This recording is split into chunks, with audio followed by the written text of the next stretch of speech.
I was born at a time when life for my people was not easy. Pharaoh, the king of Egypt, was afraid of us because we were so many, and he wanted to control us. He gave a command that every baby boy born to our people should be taken away. I was just a tiny baby, too small to understand any of this, but I could feel that the world around me was serious, quiet, and tense. My mother loved me very much. She was brave, though I could not know it as a child. She held me close and kept me safe, hiding me from the danger that threatened my life. She watched carefully, listened for footsteps, and made sure I was always protected. I can imagine how scared she must have been, yet she acted with courage.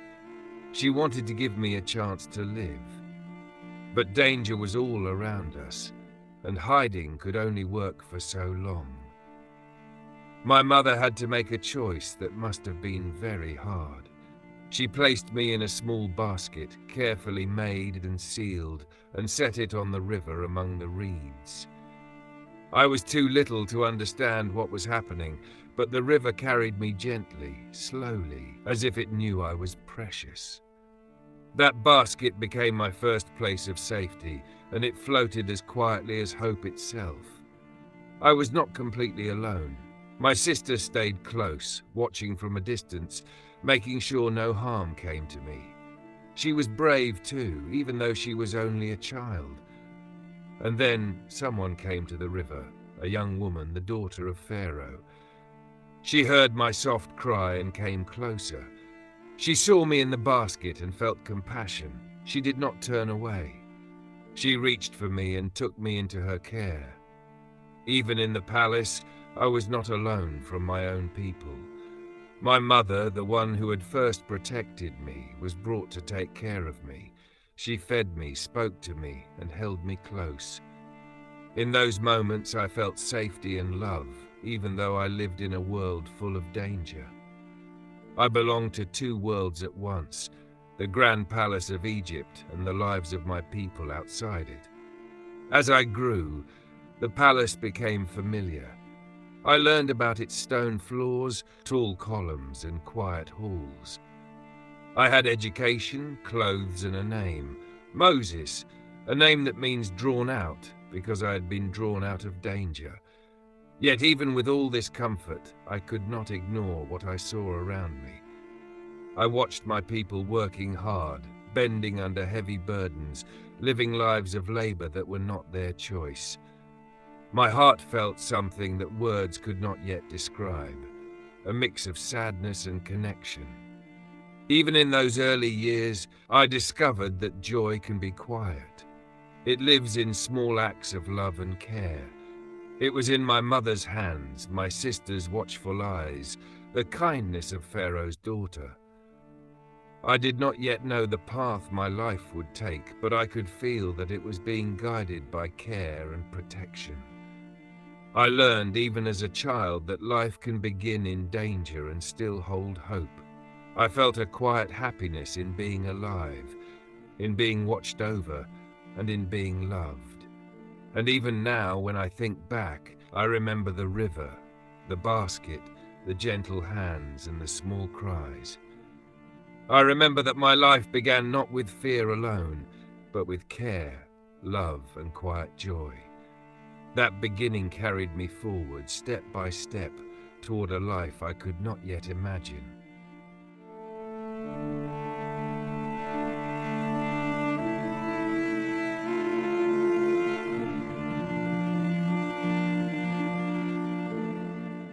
Growing up in Pharaoh's house was strange in ways I could not always explain.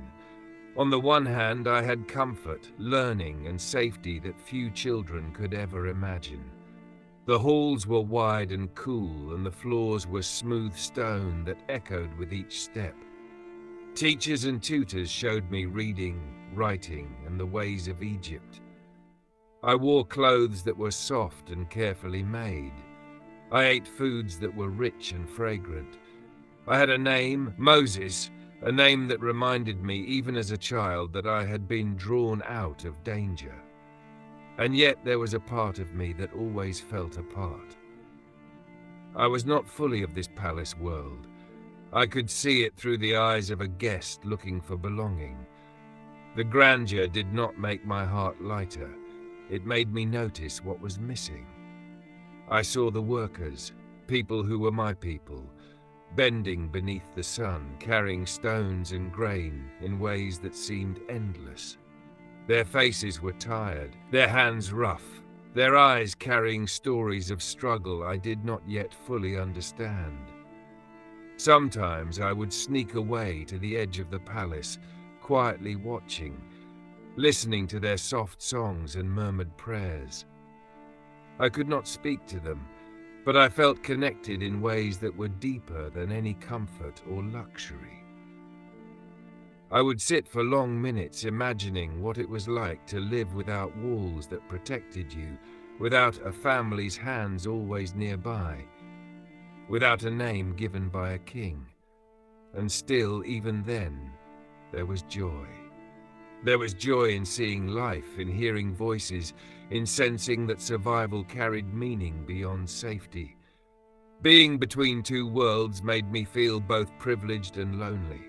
I had the care of Pharaoh's daughter, and I had my mother watching over me. But I also carried a quiet knowledge that I did not belong fully in the palace, and yet I could not return to the hardships outside. My heart was divided. I felt joy in small moments. A gentle touch, a kind word, a smile that seemed to reach across the distance between wealth and struggle. But I also felt sadness when I thought of my people, so near, yet so far from the protection I knew. In these moments, I learned that life is not simple, and that belonging is not always easy. I learned to notice the small details, the rhythm of footsteps in the hall, the way the sun glinted on the river, the soft laughter of children playing nearby. These details became anchors in my memory, moments of calm I could carry quietly with me. I also learned to ask questions. Who was I? Where did I truly belong? Why did my heart ache when I saw injustice, even though I was safe? These questions were gentle companions, not loud demands. They moved through me slowly, like a soft wind shaping the leaves of a tree. I could not answer them yet, but I began to understand that life is often about holding questions as patiently as you hold hope. Even as a boy in a palace, I began to understand the power of observation. I noticed small acts of kindness, a servant giving water, a teacher smiling at a mistake, a friend sharing food. These small gestures held a quiet strength that was easy to miss but impossible to forget. And I began to understand that the world is made up of both beauty and hardship, joy and sorrow, comfort and struggle, often all at the same time. If you are listening now, perhaps you can feel this too, that life can be full of wonder and warmth even in the middle of uncertainty, that noticing small kindnesses, holding love quietly, and treasuring gentle moments can be a source of strength you carry with you every day. Sometimes the most important lessons are learned not in grand speeches, but in silent observations, in watching and in feeling. I invite you to pause with me in thought for a moment. Think of someone who has shown you quiet care, who has held you safely in times of fear. Remember that gentle touch, that soft word, that presence. Those memories, small as they may seem, are treasures that shape us. They are proof that even when life feels divided, there is always hope, always joy, always care ready to meet us. Even as I grew taller, learned more, and walked through the halls of the palace with confidence, I carried this quiet awareness inside me. It was the knowledge that life is delicate, that love can exist quietly, and that even in a world that feels divided, there is a place where hope, care, and joy meet. If these moments bring warmth to your heart, you can carry that feeling forward, gently noticing the small kindnesses in your own life.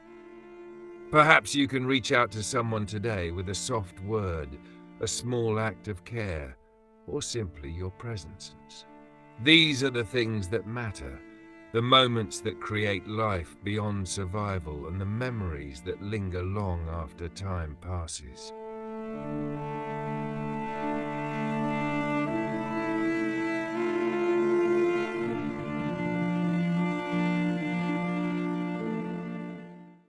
As I grew older, the world I had watched from a distance began to come closer. The palace walls could not keep out the truth of my people's lives forever. I started noticing more than just faces in the crowd. I noticed the weight they carried, the bends in their backs, the calluses on their hands, the soft sighs they tried to hide. I realized that what I had only seen from the edge of my life, the hard work, the endless labor, the quiet endurance, was not just distant stories. It was real. And it was my people, my family, and their suffering touched me in ways that words cannot fully capture. I remember one afternoon walking along a riverbank where the workers were returning from the fields. The sun was low and warm, but the men and women carried weariness as if it were a second skin. They were strong, yes, but their strength was spent in ways I could not yet understand. I felt a tug in my chest, a mix of sorrow and helplessness. I wanted to speak, to reach out, to do something, but I did not know how. I was still learning who I was, and my own place in this world was uncertain. Yet my heart began to open in a way that could not be closed. I would watch quietly as they moved, the dust rising around their feet, the occasional murmur of conversation, the small moments of laughter that tried to break through exhaustion. Even in their hardship, there was resilience. Even in their labor, there was a beauty in persistence, a dignity that shone quietly. I could not understand all the rules that bound them, the laws that made their lives so heavy, but I felt their pain and their courage as if it had brushed against my own soul. At times I felt anger, not loud, explosive anger, but a deep, quiet frustration that seemed to coil inside me. How could people who were human, who had hearts like mine, be forced to endure such burdens? Why was safety and comfort given to some, while others bent beneath the weight of injustice? These questions did not have immediate answers. They were seeds planted in my heart, growing slowly, shaping who I would become. And yet, even in sorrow, there was joy. Joy in small kindnesses among the workers, a shared loaf of bread, a helping hand, a gentle word to ease fatigue. Joy in the songs they hummed, soft and low, carrying hope even in difficulty. Joy in realizing that even in suffering, human hearts can reach for each other, can care for one another, can remain unbroken. These quiet moments were lessons that no palace education could teach. They were the truths that spoke to the core of who I was. I began to ask myself what it meant to live a life that notices suffering, that does not look away.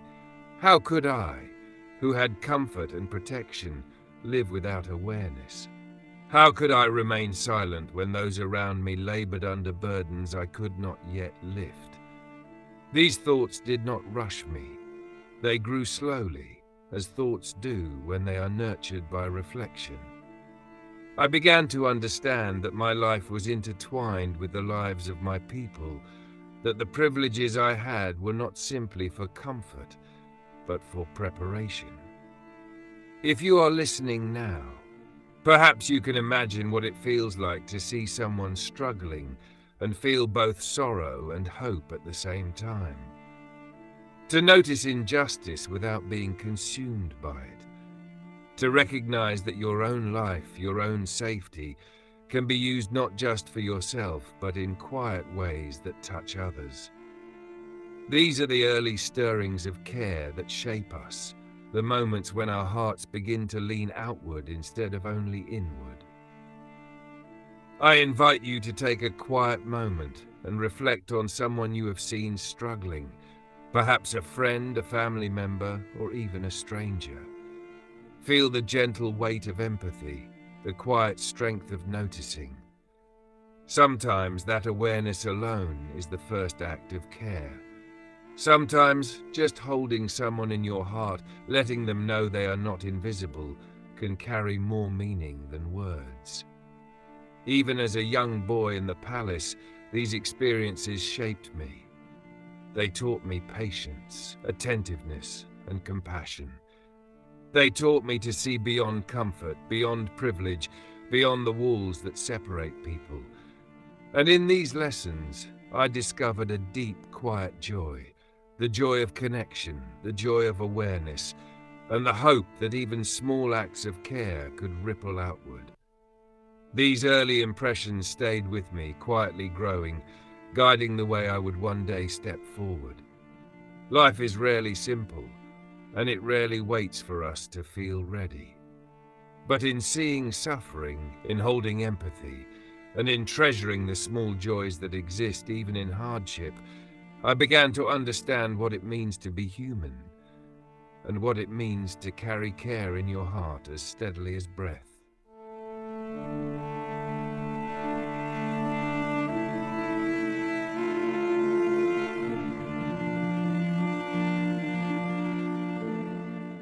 I had grown older now, strong enough to notice more than just the quiet suffering of my people.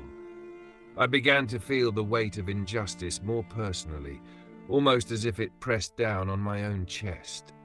Every day I watched men and women bent beneath the heavy burdens set upon them. Their hands were raw and cracked, their faces drawn and tired, yet they moved with a patience that I admired and envied. And yet, there were moments when patience alone could not make the pain right. I remember the first time I felt a fire rise inside me, a quiet, simmering anger that startled me with its intensity. It happened when I saw an Egyptian taskmaster striking a Hebrew man. The man had dropped a heavy load, nothing more than what could happen to any person, yet he was beaten harshly for it. I cannot describe fully the mix of shock and rage that surged through me. My heart pounded in my chest, my hands clenched without conscious thought, and for the first time I felt the impulse to act, not cautiously, not quietly, but with sudden force. I looked at the taskmaster, and I knew what I could do. I stepped forward and struck him. The blow was quick, decisive, and it stopped him from hurting the Hebrew man any longer. For a moment there was silence.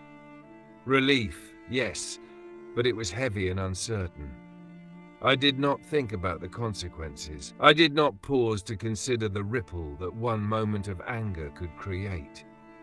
In that instant, I only felt the need to protect, to defend, to act against injustice with the strength I possessed.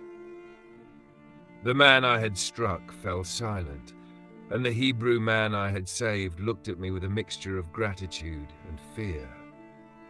I remember how that moment felt like a bridge, one that connected my privilege with the suffering I had witnessed every day.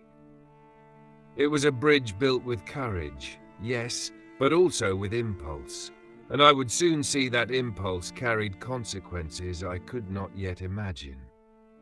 Later, when the act was discovered, fear settled over me like a heavy cloak. I realized that the very people I had grown up among, the palace, the teachers, the friends I knew, would no longer consider me safe. The rulers of the land would see me as a threat because of my own people. My act, though meant to protect, had set me apart.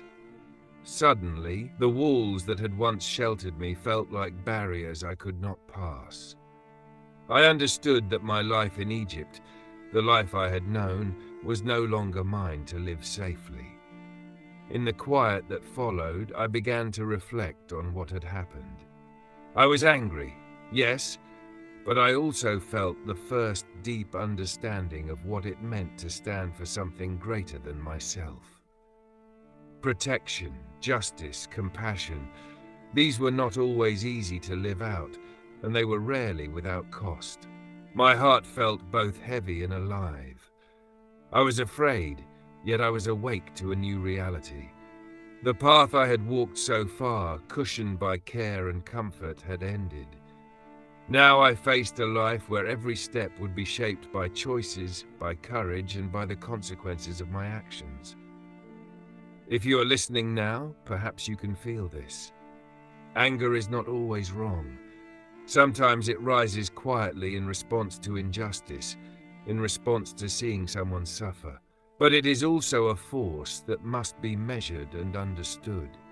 Acting too quickly can carry consequences, and yet failing to act can leave hearts broken in silence. The balance is subtle, and it is a lesson I would carry forward for many years. Even in fear, there was a kind of clarity.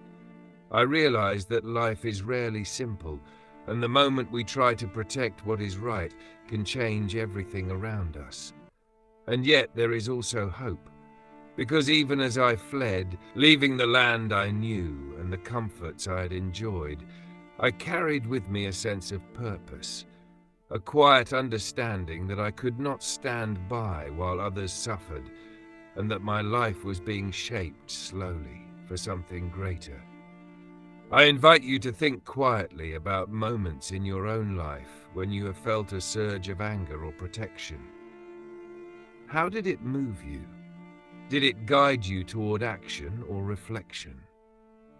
Sometimes our strongest emotions carry the seeds of growth, the beginning of understanding, and the chance to step into who we are meant to be. Even mistakes, even impulsive acts can become lessons if we hold them in our hearts and reflect on their meaning. In that moment, I began to understand that my life would never be the same. The comfort of the palace, the safety of my childhood, the walls that had seemed so solid, they were gone. And yet there was a new kind of life waiting, one shaped by courage, by empathy, and by the quiet resolve to stand for what is right, no matter how uncertain the path.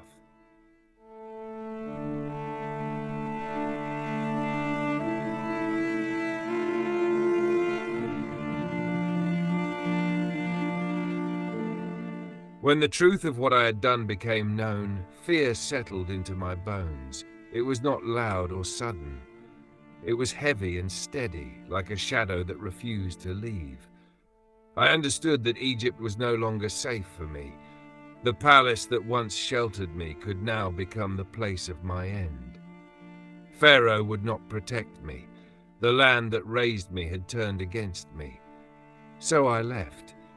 I did not leave with a plan. I did not leave with confidence. I left because staying meant danger, and leaving was the only way to keep breathing.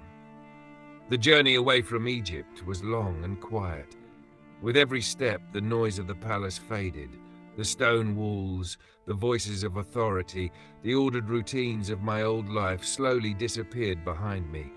Ahead of me was uncertainty, wide and open, with no clear path.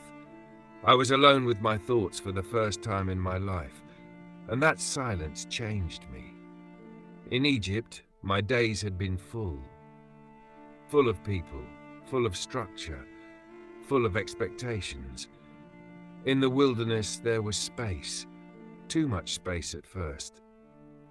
The quiet forced me to listen to myself, to sit with my fear, my regret, and my unanswered questions.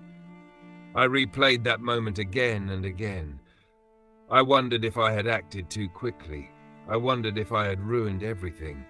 I wondered who I was now that I had no title, no protection, no place to belong. There were nights when the cold felt sharper than fear, when the stars above seemed impossibly distant. Yet even then, something gentle began to happen inside me. Without the noise of Egypt, my thoughts slowed.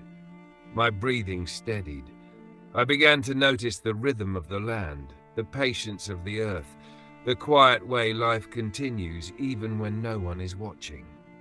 When I finally reached the land of Midian, I was exhausted in every way. I sat beside a well, not knowing what would come next. I had been a prince, and now I was simply a man resting by water. There was no shame in that moment, only humility.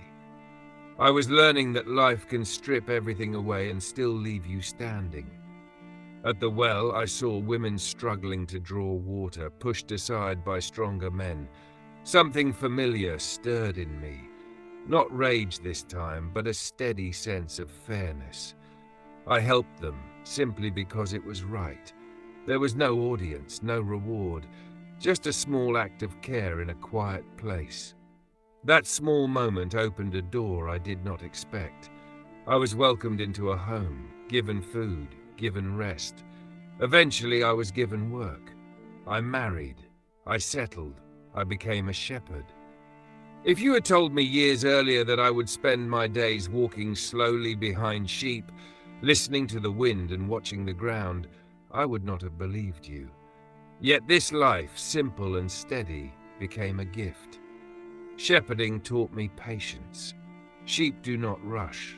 They move when they are ready. They need guidance, not force.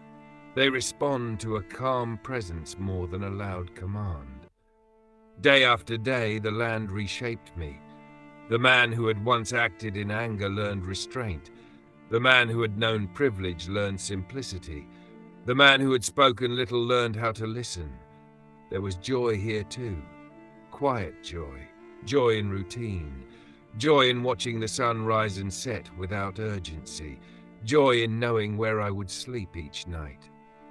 Joy in realizing that life does not always move forward through big moments, but through faithful, ordinary days. If you are listening now, perhaps you know what it feels like to step away from a chapter that ended suddenly, to lose something familiar, to find yourself in a season of quiet that feels uncomfortable at first. If so, stay with that quiet. It may be shaping you more than you realize. I did not know it then, but the wilderness was not a punishment. It was preparation. In the stillness of Midian, my heart softened, my pace slowed, my pride loosened its grip. I learned that strength does not always look like action. Sometimes it looks like waiting. Sometimes it looks like staying. Sometimes it looks like allowing yourself to be small so that you can grow into something truer. My life had not ended when I fled Egypt. It had simply become quieter. And in that quiet, something new was beginning to form.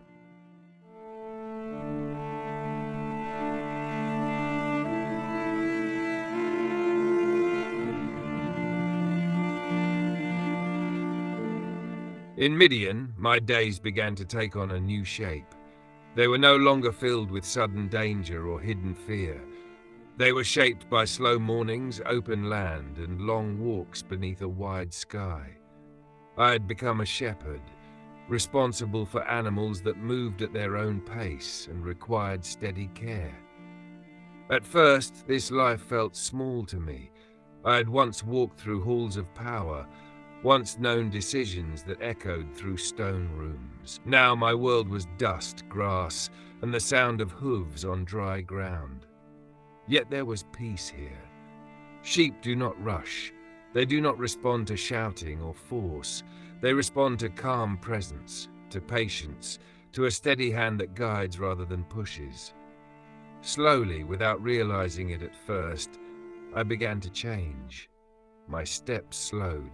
My thoughts softened. The sharp edge of fear that had followed me from Egypt began to fade. Each day followed a gentle rhythm. I would rise with the light, gather the flock, and lead them to places where grass still grew and water could be found. The land taught me to watch carefully.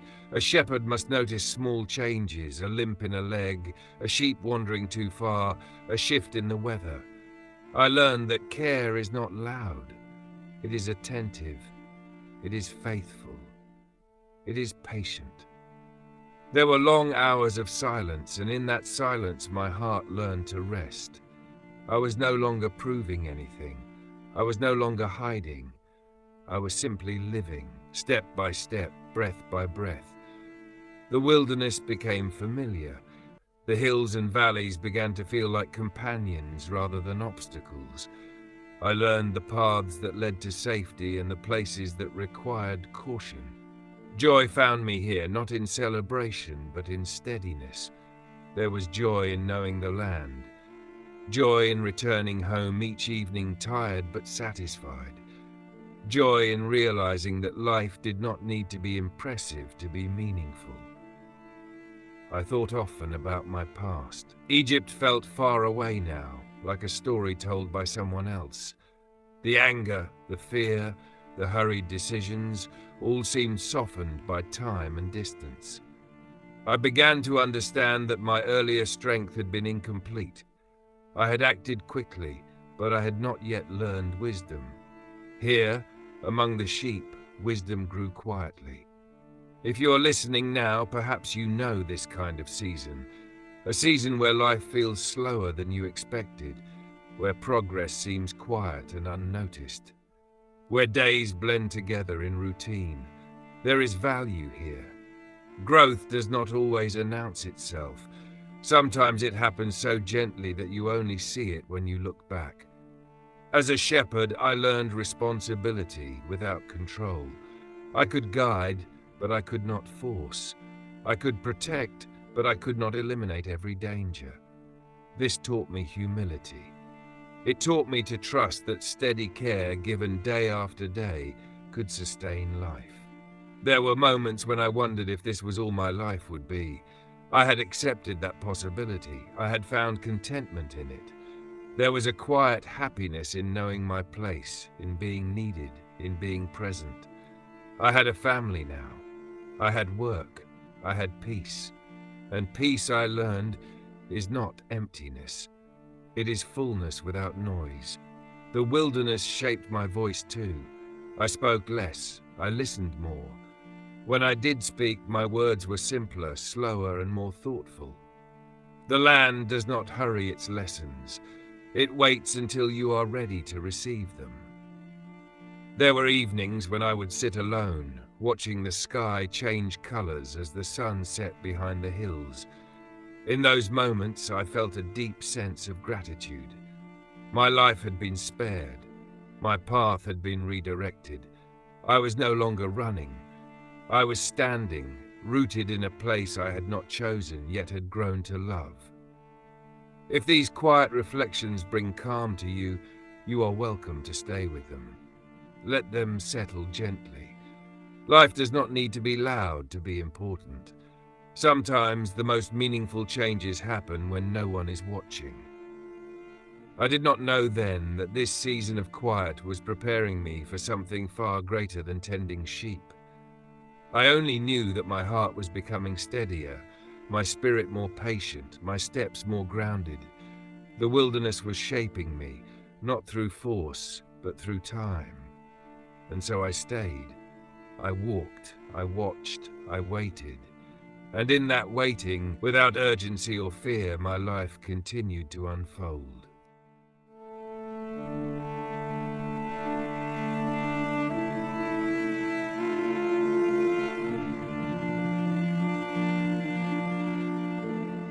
One day, like many others, began without anything unusual. The sun rose gently, and I led the flock across familiar paths. The ground felt known beneath my feet. The air was still. After so many years in the wilderness, I had learned the land well. I knew where the sheep would find grass, where the rocks hid sharp edges, where shade would arrive before the heat became heavy. Nothing about that day felt different at first. And yet, quiet seasons have a way of holding surprises. As I guided the sheep farther than usual into land that felt older and more remote, I noticed something that caused me to slow my steps. A bush stood ahead of me, surrounded by stillness. It was burning, yet it was not being consumed. The flames moved gently, steady and bright, but the branches remained whole. It did not roar. It did not frighten the land around it. It simply burned calmly, without destruction. I stopped. In the wilderness, you learn to pay attention. Fire usually brings urgency. It spreads, it destroys. But this fire was different. It invited curiosity, not fear. So I stepped closer, carefully, as one does when approaching something sacred, even before knowing why. Then I heard my name, not shouted, not rushed, spoken clearly, gently, as if the voice had always known me. Moses. I answered without thinking, because something in that voice felt true and steady. Here I am. The voice told me to stop where I was. The ground beneath my feet was holy. I had walked this land many times, yet suddenly I was aware that it was not ordinary. I removed my sandals, feeling the earth directly beneath me, humbled by a presence I could not see but deeply felt. I was afraid, but not in the way fear usually comes. This fear was mixed with awe.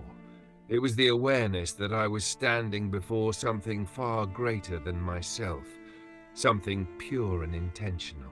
The voice spoke again, identifying itself as the God of my fathers, the God of Abraham, Isaac, and Jacob. At that, I lowered my face. I did not feel worthy to look. The voice spoke of my people, of their suffering, of their cries, and I realized with a slow, steady understanding that I was not the only one who had seen their pain. God had seen it too. God had heard them. God cared. Then the words came that changed everything. I was being sent back to Egypt, sent to speak to Pharaoh, sent to lead my people out of bondage. My heart tightened, not with excitement but with disbelief. I had settled into quiet. I had accepted a small life. I was no longer the man who lived in palaces or acted quickly. I was a shepherd now, a man of routine, a man of silence. I spoke honestly because the voice invited honesty. Who am I that I should go? It was not false humility, it was truth. I felt small. I felt unqualified. I felt the weight of the task before I could even imagine the path. Egypt was the place I had fled. Pharaoh was the authority I had lost. My people were weary and cautious. I knew rejection. I knew fear. The answer I received did not remove those feelings. Instead, the voice said something simple. I will be with you, not a full explanation, not a detailed plan, a presence. That was the promise. Still, I hesitated. I asked questions. I worried about what I would say, how I would be received, whether anyone would listen. I was slow of speech. I had always been. Words did not come easily to me. Silence had shaped me more than sound.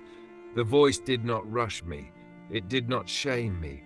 It answered patiently, meeting each fear with reassurance. I was reminded that I would not go alone, that help would be provided, that the work was not built on my strength but on obedience and trust. I learned something important in that moment. Calling does not always arrive with confidence. Sometimes it arrives when we feel least prepared. If you are listening now, perhaps you know this feeling. A moment when life asks more of you than you feel ready to give. A moment when quiet is interrupted by responsibility. If so, stay with that feeling. Do not push it away too quickly. Often, growth begins exactly there. I stood before the burning bush longer than I can measure. Time felt different in that place. The fire continued to burn without consuming, and I understood slowly that this was not a sign of destruction, but of presence. Steady, sustaining, unwavering. When the voice finished speaking, the land felt the same, yet everything had changed. I was still a shepherd. The sheep still waited, the hills still stretched before me, but my heart carried something new, a direction I had not chosen, a purpose I could not ignore. I left that place quietly. There was no spectacle, no celebration, just the steady return to the flock, my mind full, my steps slower than before. I did not feel brave. I felt aware that the quiet years had not been wasted, aware that waiting had shaped me for listening, aware that even fear could exist alongside obedience. If this moment speaks to you, you are welcome to sit with it. Let it remind you that quiet seasons matter, that listening prepares us for speaking, that patience teaches us how to carry responsibility without haste. The fire did not follow me. The voice did not continue aloud, but the presence remained. And with it, the understanding that my quiet life had been interrupted, not to be destroyed, but to be redirected.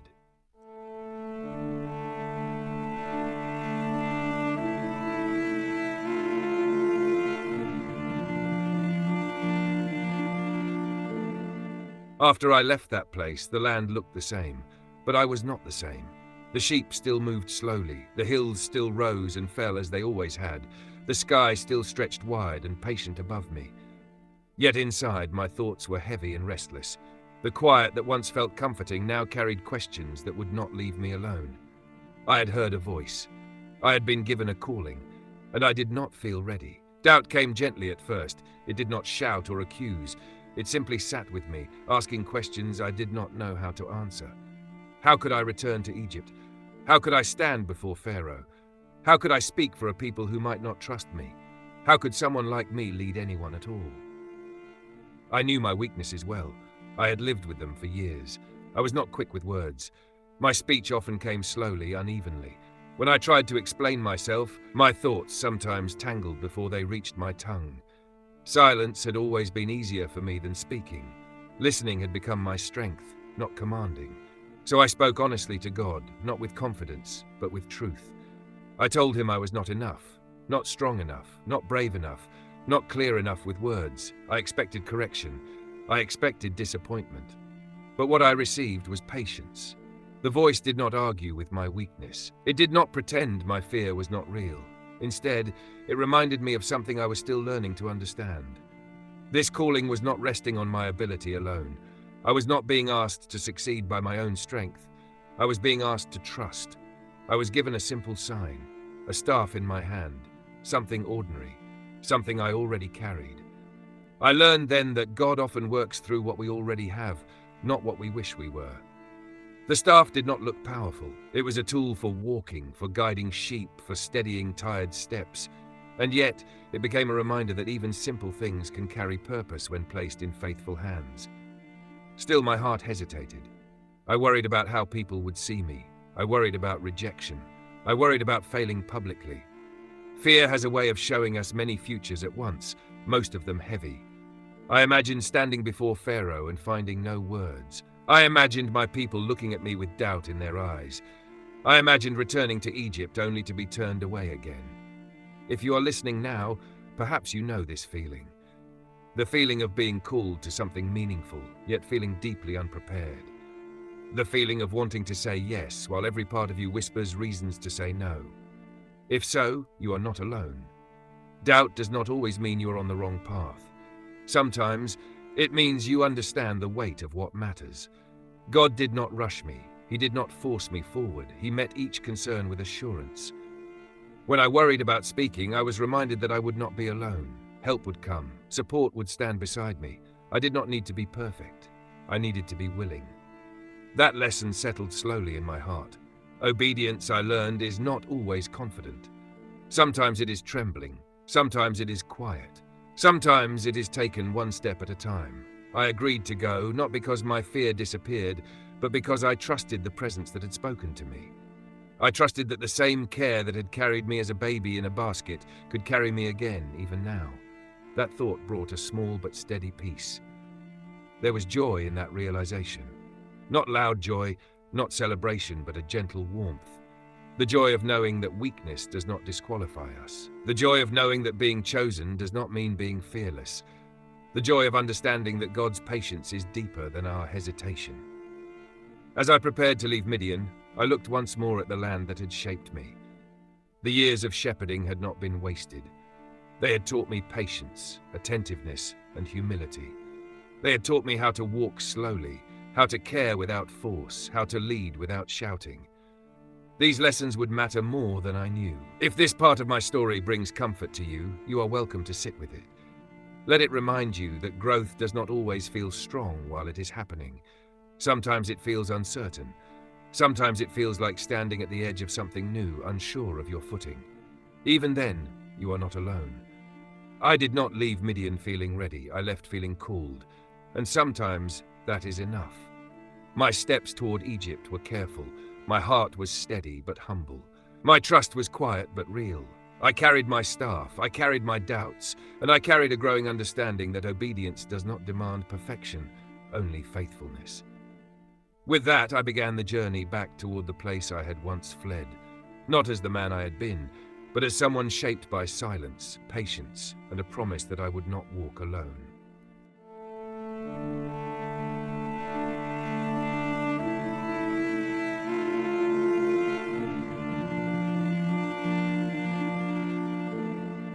The road back to Egypt felt longer than I remembered. Each step carried memories I had tried to bury. The sand beneath my feet reminded me of the day I ran. The air itself seemed to whisper names and moments I thought were lost to time. Egypt was not just a place on a map. It was my past. It was power and privilege. It was guilt and fear. And now, somehow, it was also part of my calling. I did not return as a prince. I did not return with confidence or authority. I returned as a shepherd, holding a staff, guided by trust rather than certainty. There is something humbling about walking back into a place that once defined you, knowing you are no longer the same person. I had lived many years away, learning how to listen instead of command, how to wait instead of rush, how to lead without force. Those lessons were quiet, but they were deep.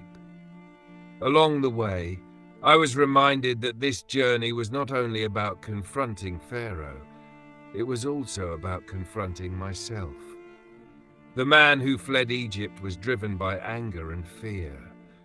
The man returning had learned patience and restraint. That change did not happen overnight. It was shaped slowly through long days and quiet nights. And now every step toward Egypt felt like a step toward accountability, healing, and purpose. If you are listening, you may recognize this feeling. The moment when life calls you to face something you once ran from. A conversation avoided, a responsibility delayed, a truth left unspoken. These moments are heavy, but they are often where growth begins. Take a slow breath here. Let this part of the story remind you that returning does not mean failing. Sometimes returning means becoming brave enough to finish what was left undone. I was not alone on the road. Aaron came to meet me, just as I had been promised. Seeing my brother again stirred emotions I had kept quiet for years. Familiarity brought comfort. Shared history brought strength. Together we spoke, we remembered, and we prepared. God knew I would need companionship. Leadership was never meant to be carried alone. That truth matters more than we often admit. Strength grows when it is shared. Courage deepens when someone walks beside you. If this story resonates with you, consider who has walked with you through uncertainty. And if this moment brings peace to your heart, you may want to gently acknowledge it, perhaps by staying present, or simply allowing gratitude to settle quietly within you. As we approached the land of our people, my heart shifted. These were not strangers. These were men and women who carried generations of pain, labor, and waiting. They had heard promises before. They had hoped before. Hope delayed can become heavy. I understood that words alone would not be enough. So I spoke carefully, slowly, honestly. I did not exaggerate. I did not promise ease. I shared what I had been given. The elders listened, they watched, they weighed my words. And when signs were shown, something changed. Their posture softened, their eyes lifted. For the first time in a long while, hope stirred. Not loud, not dramatic, but real. That moment filled me with a quiet joy. Not the joy of success, but the joy of alignment. The feeling that, despite fear and doubt, I was standing where I was meant to stand. If you have ever experienced that feeling, even briefly, you know how powerful it can be. It does not erase difficulty, but it gives meaning to endurance. Yet courage was still required. Pharaoh awaited. The palace I once knew stood firm, unmoved by my return. Power still flowed through its halls. Authority still rested heavily on its throne. I was no longer welcome there as family. I stood now as a messenger, carrying a request that would challenge everything Pharaoh represented. I will not pretend I was fearless. My heart beat fast, my thoughts moved carefully, my trust had to be renewed with every breath. But courage, I learned, is not the absence of fear. It is choosing obedience while fear still whispers. It is standing upright even when your knees feel weak. It is speaking truth not because it is easy, but because it is necessary. When I spoke to Pharaoh, I spoke plainly. I asked for release, for rest, for dignity. I did not demand. I delivered the message entrusted to me. The response was harsh. Resistance rose quickly. Power does not loosen its grip easily. Pharaoh's heart hardened. The burden on the people grew heavier, and suddenly hope felt fragile again. This moment tested me deeply. I questioned myself. I questioned the timing.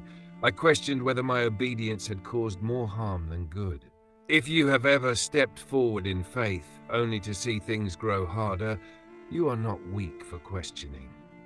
Even calling does not remove struggle. Often it invites it. Sit with that truth gently. Let it settle without judgment. I returned to God with frustration, not polished prayers. I spoke honestly. I asked why things seemed worse. And once again I was met with patience.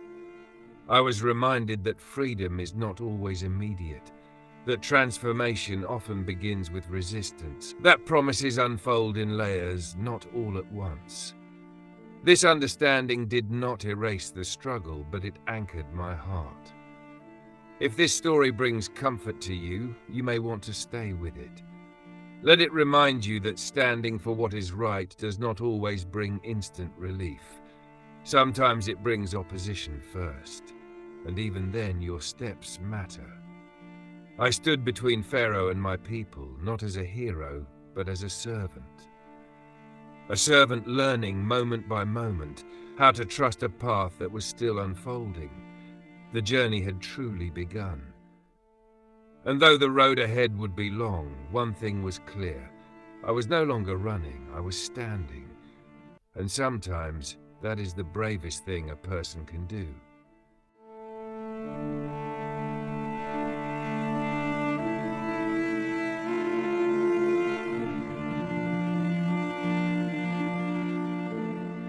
After standing before Pharaoh, I expected change. Not ease, not comfort, but at least movement. Instead, the weight pressed down harder than before. The work of my people increased, their rest was taken away, their exhaustion deepened, and their hope, which had just begun to breathe again, felt threatened. I saw it in their faces. They were tired in a way that sleep could not fix. Their shoulders carried more than labor. They carried disappointment. Some looked at me not with anger, but with confusion. Others spoke openly, saying that things were better before I came. Their words cut deeply, not because they were cruel, but because they were honest. That pain stayed with me. Leadership does not always feel noble. Sometimes it feels lonely. Sometimes it feels like being misunderstood by the very people you are trying to serve. If you are listening and you have ever tried to do the right thing, only to feel blamed when things became harder, allow yourself a moment of grace here. This part of the journey is heavy, but it is not wasted. I returned again to God with questions. My voice carried weariness. I asked why the suffering had increased. I wondered aloud whether I had failed. I did not hide my frustration. I had learned that honest words spoken quietly are better than silent doubt. And I was answered, not with haste, but with reassurance. I was reminded that change often meets resistance before release. That power, when challenged, does not step aside willingly. That freedom has a cost, and sometimes that cost is patience. These words did not remove the burden, but they gave it meaning. Meaning can carry us when strength feels thin. If this moment speaks to you, you might find it helpful to pause in your own heart. Not to rush forward, but to notice what you are carrying. Some seasons are not meant to be escaped quickly.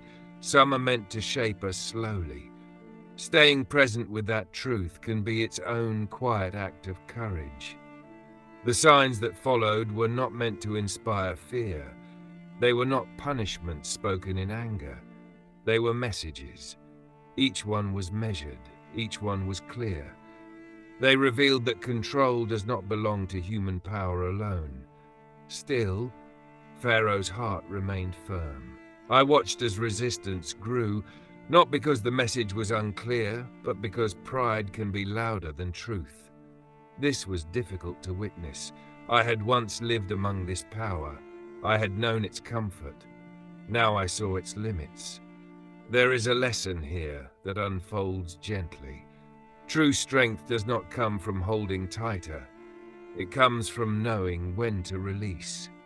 Pharaoh could not see this yet, and so the path forward required endurance, not forceful endurance, but steady endurance. The kind that wakes up each day and continues, even when yesterday did not change. During this time, I leaned more deeply into trust. Not the kind of trust that expects immediate results, but the kind that rests in purpose. That trust did not shout. It settled quietly inside me, reminding me that my role was obedience, not outcome. If you are listening and feeling responsible for results that are beyond your control, this is a gentle place to breathe. You may find peace in remembering that showing up faithfully matters, even when progress feels slow. Sometimes simply continuing is enough. I spoke again to the people, carefully and humbly. I did not ask them to pretend things were easy. I acknowledged their pain. I stood with them, not above them. That mattered. Shared burden builds connection, even when solutions are not yet visible. And slowly, something began to shift. Not in Pharaoh's heart, but in mine. I learned that calling is not proven by quick success. It is proven by consistency, by returning again and again even when hope feels fragile, by trusting that the unseen work happening beneath the surface is just as important as what is visible. The signs continued. Each one carried a reminder that authority rooted only in self will eventually weaken. Yet still Pharaoh resisted, and still I returned. Not because I felt strong, but because I felt held. If this story brings you a sense of steadiness, you may want to remain with it. Long stories like this are not meant to rush. They are meant to walk with you, step by step, offering quiet companionship. And if you find yourself returning to this space often, simply being here is enough. Through resistance and delay, my understanding deepened. Freedom was not a moment, it was a process. And processes take time. I stood firm, not in anger, but in trust. I learned to wait without giving up, to speak without forcing, to believe without seeing the end. This was not the part of the story people would celebrate, but it was the part that built the foundation. And foundations matter. The journey forward would still require patience, still require courage, still require faith. But something had changed. I was no longer measuring progress by speed. I was learning to measure it by faithfulness. And in that quiet shift, strength began to grow.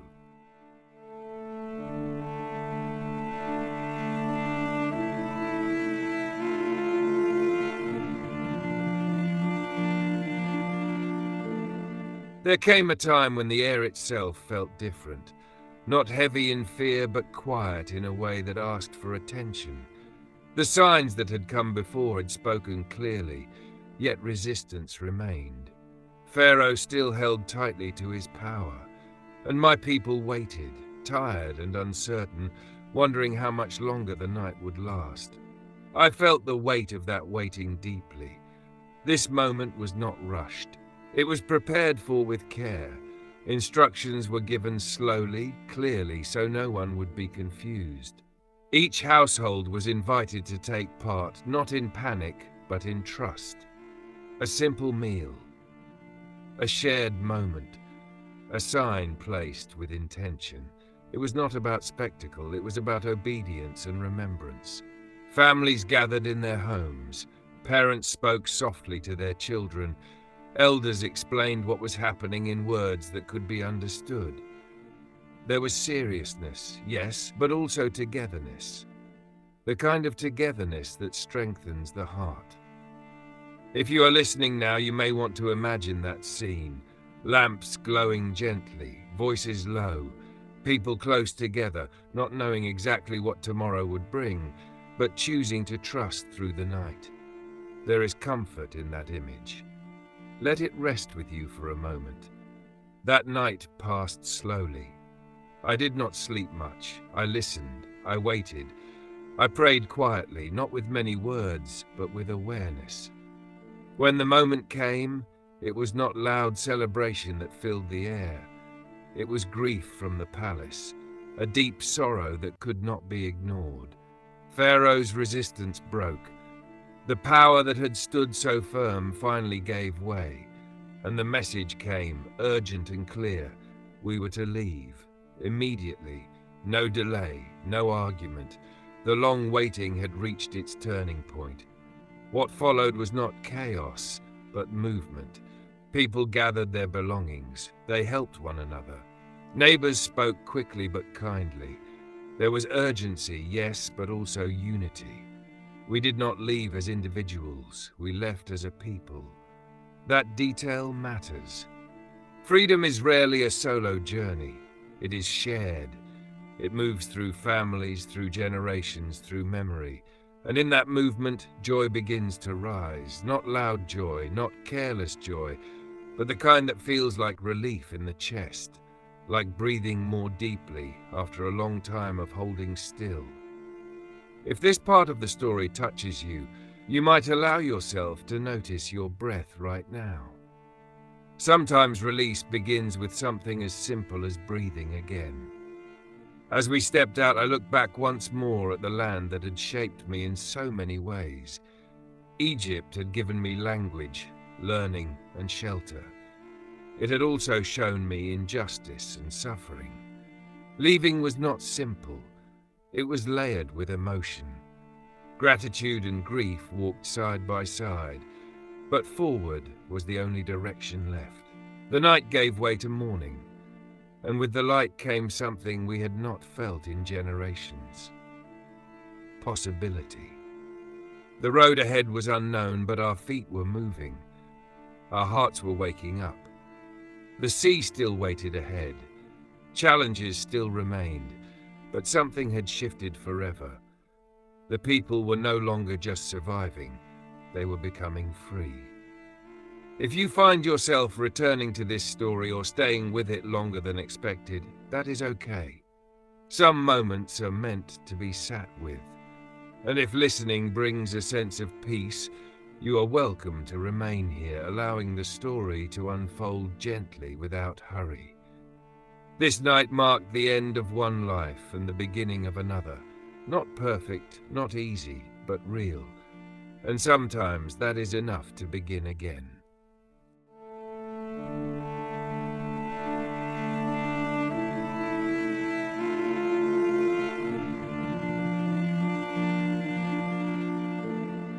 Morning light rose gently over our steps, but the path ahead was not simple. We had left Egypt in haste, yet not in panic. Still, freedom felt new and fragile, like something that could be taken away if we held it too tightly or moved too quickly. The people walked with mixed emotions. Relief lived beside uncertainty. Joy shared space with fear. These feelings did not cancel each other out. They traveled together. I felt responsible for every footstep. Leading people through unknown land is not only about direction, it is about reassurance, about helping hearts stay steady when the ground feels unfamiliar. I walked among them when I could. I listened. I noticed who lagged behind, who carried too much, who needed a quiet word. If you are listening, you may recognize this moment. When change finally comes, but fear follows closely behind. When the old life is gone, yet the new one has not fully taken shape. This space can feel unsettling. It helps to know you are not alone in it. Then the sound came. Hooves, wheels, shouting carried on the wind. The fear spread quickly like a ripple across still water. Pharaoh had changed his mind. The power we had left behind was moving toward us again. The people turned their eyes from the open land ahead to the danger closing in behind. Panic rose. Some cried out. Some questioned everything. Others spoke words sharp with fear, asking why we had ever left. Their voices trembled, not from anger alone, but from terror. They saw only one thing clearly. The sea stood before us. The army stood behind us. I felt the weight of their fear press into my chest. This moment tested me deeply, not because I doubted the path, but because leadership demands steadiness when others cannot find it. I stood still, breathing slowly, listening inwardly. I knew that fear speaks loudly, but it does not always speak truth. I spoke to the people, not to silence them, but to ground them. I asked them to stand firm, to breathe, to look beyond the moment they could see. These words were not magic. They did not erase fear, but they offered something else: stillness. Stillness is often the first step toward trust. If this moment speaks to you, allow yourself to slow down here. Even now, as you listen, notice your breathing. Fear often urges us to rush. Trust invites us to pause. The sea before us was wide and deep. Its surface reflected the sky, calm and unmoved by the urgency of our situation. It did not respond to shouting or pleading. It simply was. And in that quiet presence, instruction came. Not hurried, not forced. Clear and steady. I raised my staff, not as a symbol of power, but as an act of obedience. What followed was not chaos. It was order. The waters parted slowly, deliberately, making space where none had existed before. The people stood in silence, then came movement, one step, then another. They walked through the sea on dry ground. Walls of water stood beside them, not threatening but held in place. Children walked holding hands. Elders leaned on steady arms. No one was pushed, no one was left behind. This detail matters. Freedom is not meant to trample the vulnerable. It makes room for them. As I watched them cross, something deep settled inside me. Awe, gratitude, quiet joy. Not because danger had vanished, but because trust had taken form. The path existed because we stepped into it. If this part of the story brings warmth to your heart, you might stay with that feeling.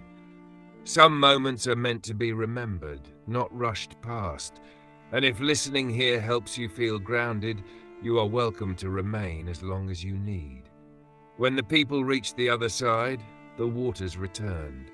The sound was powerful, but not frightening. It marked an ending, a final release from what had pursued us for so long. Silence followed. Then voices rose, not in panic but in gratitude. Songs formed naturally, words of praise flowed without force. This joy was earned through patience, through fear faced and trust chosen. I stood among them, not above them. I shared their relief. I felt their hope. This crossing changed us. We were no longer only a group that had escaped. We were a people learning how to trust. As the journey continued into open land, the horizon stretched wide. The future remained unknown. Challenges would come. Doubts would return. But something important had been learned. When the path seems blocked, it may still open. When fear presses close, stillness can guide us. When trust feels risky, it may lead to freedom. If you find yourself returning to this story again or allowing it to play quietly in the background, that is okay. Long journeys are not meant to be consumed quickly. They are meant to be walked with. And now, on the far side of the sea, we took our next steps forward. Not perfectly, not without questions, but together. And that was enough to continue.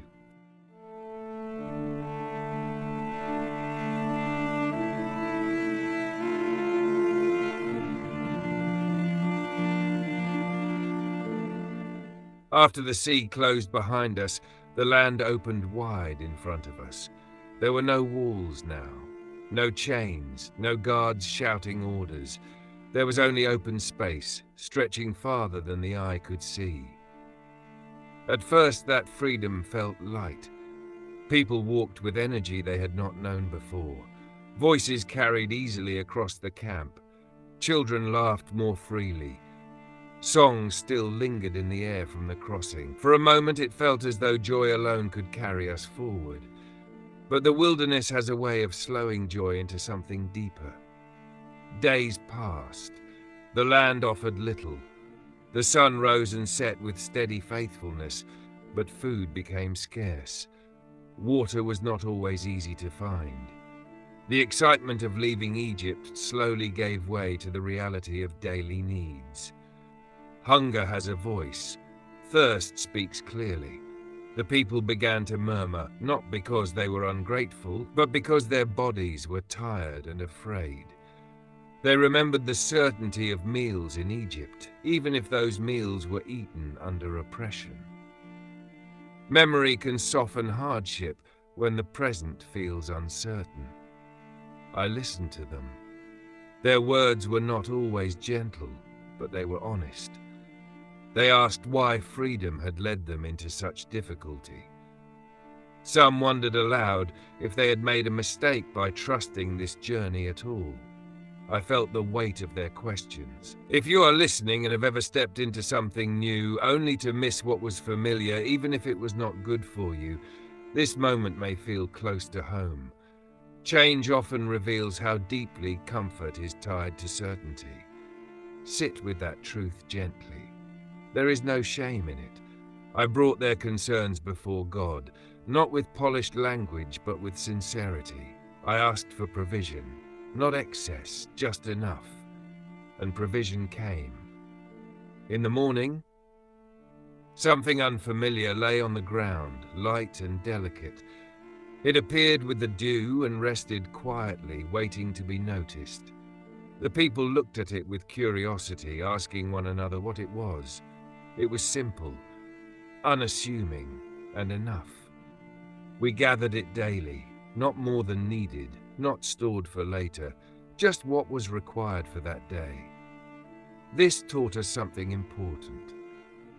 Freedom is not only about leaving what held you, it is also about learning how to trust what sustains you. Each morning became an invitation to rely again, not on stored certainty, but on daily faithfulness. This rhythm shaped us slowly. It taught patience, it taught restraint, it taught gratitude in small portions. If this part of the story brings calm to your heart, you might allow it to settle there. Many lives are lived one day at a time, even when the future feels unclear. There is peace in knowing that today's needs can be met today. Water, too, became a lesson. There were places where the ground was dry and hope felt thin. The people cried out again, their voices sharper this time.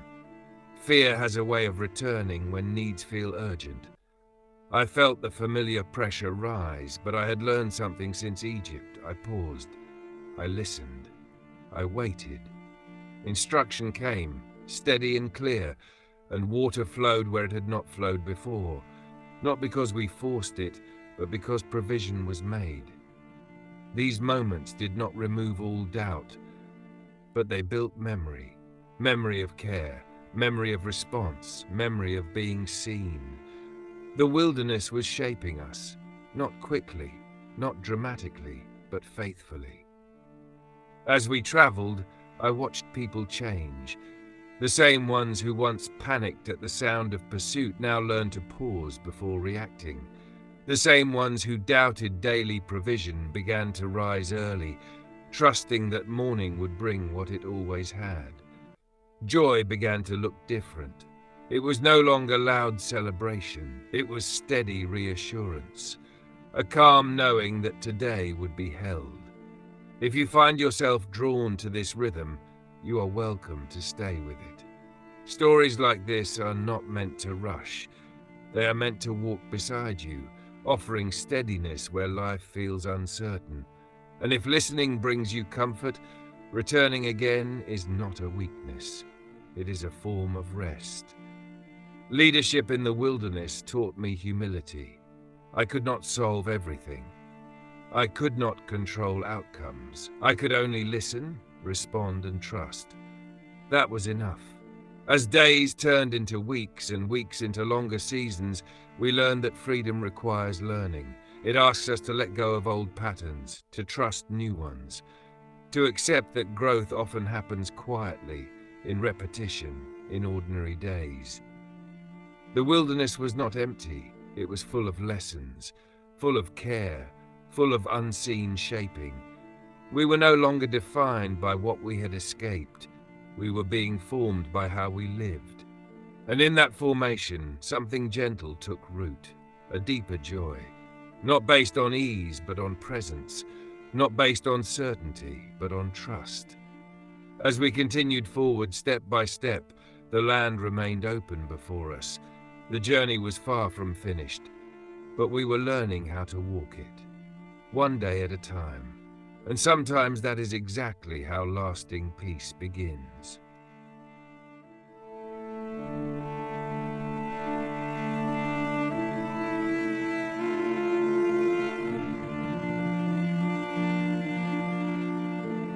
Life in the wilderness was teaching us slowly, step by step. Every day brought new lessons, some gentle, some sharp. The people had been freed from Egypt, and yet freedom was not easy. It was not a place to rest without care. Each morning, hunger reminded them of dependence. Each day, the sun reminded them of endurance. Each night, fear whispered in quiet moments, asking if the journey would ever end. And, of course, people grumbled. I heard it first as murmurs, soft complaints under the hot sun. Then the voices grew louder, sharper, carried across the camp. Why did we leave, they asked. Would it have been better to stay? Their questions were not cruel.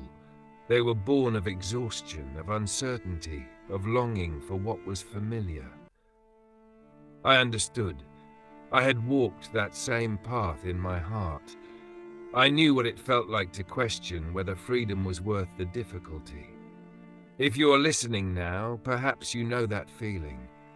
The pull of the past, even when the present holds promise. The desire for comfort, even when comfort comes at a cost. These feelings are not shameful. They are human. I spoke to them calmly, walking among them, reminding them that every step taken so far had been guided and protected. Not with arguments, but with gentle words, meant to settle fear, to slow restless hearts. Yet, even with reassurance, patience is tested in the wilderness. Some complained about the monotony of travel. Others questioned the provision that came day by day, wondering why we could not store more, gather more, prepare more. I listened. I spoke. I reminded them of what we had learned so far, that life and faith sometimes asks for trust before proof, for obedience before ease, for waiting before understanding. There were lessons hidden in their questions. I had to learn too. Leadership is not about forcing agreement or rushing understanding. It is about staying present, modeling trust even when others falter, and offering calm steadiness in the face of uncertainty. God reminded me again that this journey was not mine alone to carry. The people's voices, their doubts, their grumbling, they were part of the process. Their struggle was part of what shaped them into a people capable of trust, patience, and faith. My responsibility was not to remove every difficulty, but to guide with care, listening and responding where needed. Then there were moments of provision that reminded us of hope. Manna appeared each morning, small, simple, enough for the day. Water flowed where none seemed available. Each time the people gathered what was needed, no more, no less. These moments taught restraint and gratitude. They also taught us to rely on what was given, not on what we could force. If this resonates with you, notice how often growth happens slowly, in ordinary acts repeated daily. Freedom, trust, and understanding are built not in grand gestures, but in consistency, in small choices to rely, to wait, to continue. I walked among the people, helping them notice these gifts, not as a teacher standing above, but as someone who had learned the same lessons alongside them. Our steps were measured, our voices were gentle, our trust grew incrementally. Even amid grumbling, joy could be found. Quiet smiles, moments of laughter, children playing in ways that did not yet require worry. These small sparks reminded us why we continued. They reminded us that patience could coexist with delight, that learning to trust the uncertain path did not eliminate joy, but allowed it to be savored slowly. And through it all, I learned that the wilderness is patient. It does not rush. It does not scold. It simply shapes those willing to walk within it, those willing to carry the weight of freedom alongside the uncertainty it brings. The day ended as it always did, with a quiet night and calm reflection. The stars appeared one by one, vast and unhurried. I watched the people rest. Their breathing steadied. Their hearts, though weary, carried lessons learned that day. If you are listening, you may let this imagery settle within you. Long journeys, whether across deserts or within the heart, unfold gradually. There is meaning in each step, in each struggle, in each moment of patience. We were still learning how to live. We were still learning how to trust. We were still learning how to walk together. And each day, however small, became part of the foundation for what was yet to come.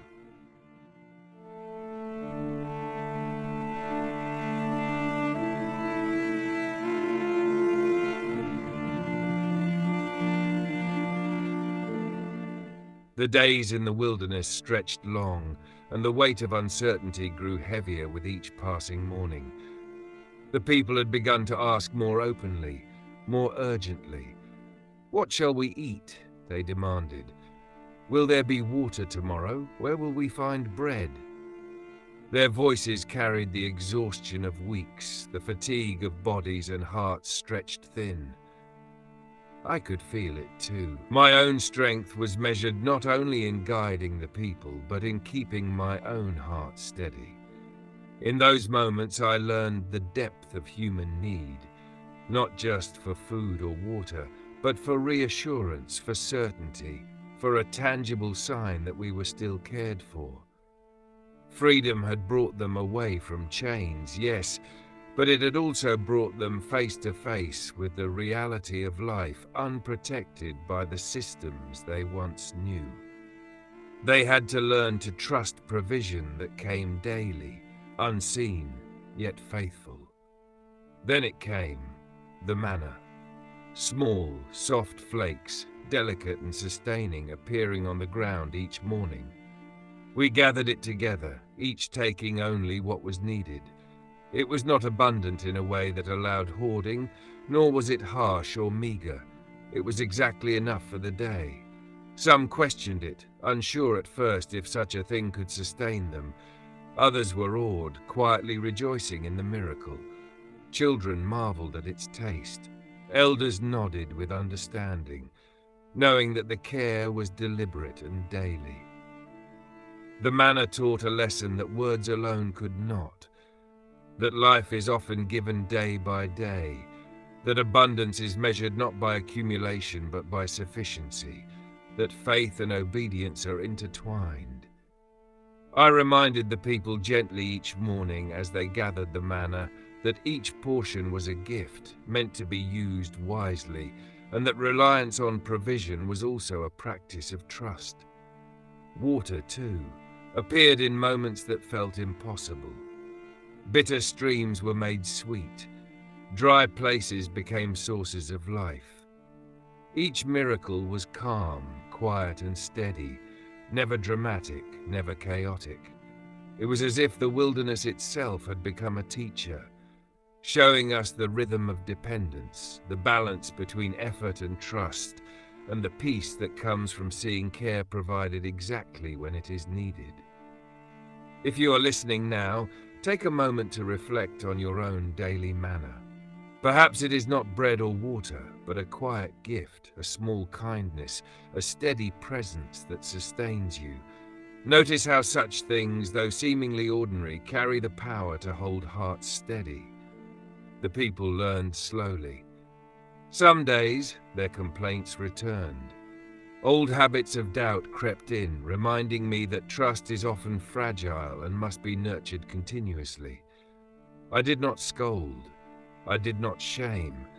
I reminded them gently, through words and example, that the journey was not only about leaving the past behind, but also about learning to live within the care that was offered daily. In these moments, I also saw the depth of shared humanity. Children laughed together over a handful of manna, elders spoke quietly about hope, and families found ways to care for one another even when food was limited.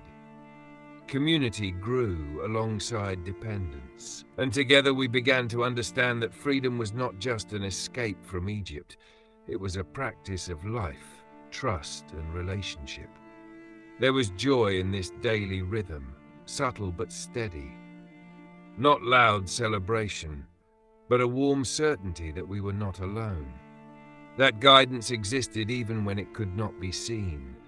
That care could be trusted even when it required patience.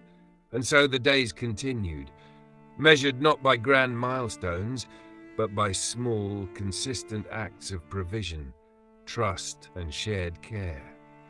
Each morning became a reminder to focus on what was needed, to take one step at a time, and to allow the wilderness itself to teach the people, shaping hearts quietly, patiently, and with intention. The journey was not easy. Hunger reminded us of vulnerability. Fatigue reminded us of our limits. Yet through each challenge I learned, and the people learned, to rely on what was given for the day, and to find peace in that steady, sustaining care. Even in difficulty, joy could be found. Even in uncertainty, trust could grow. And through these lessons, we were becoming something more than survivors. We were becoming a people capable of faith, patience, and quiet endurance, ready for the steps yet to come.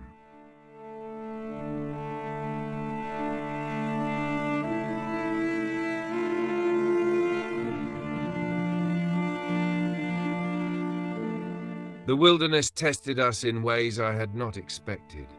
Each day brought challenges, and each challenge revealed more about the hearts of the people I was leading.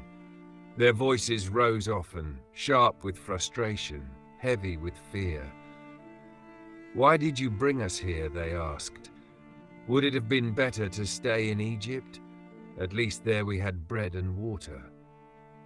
I felt the weight of their words deeply, not because they were wrong, but because I understood.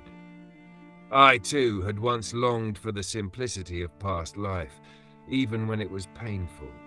The difference now was that I'd begun to see the path in front of us, though it required patience, faith, and trust, qualities not yet familiar to many of the people around me. Leadership is not always a display of strength.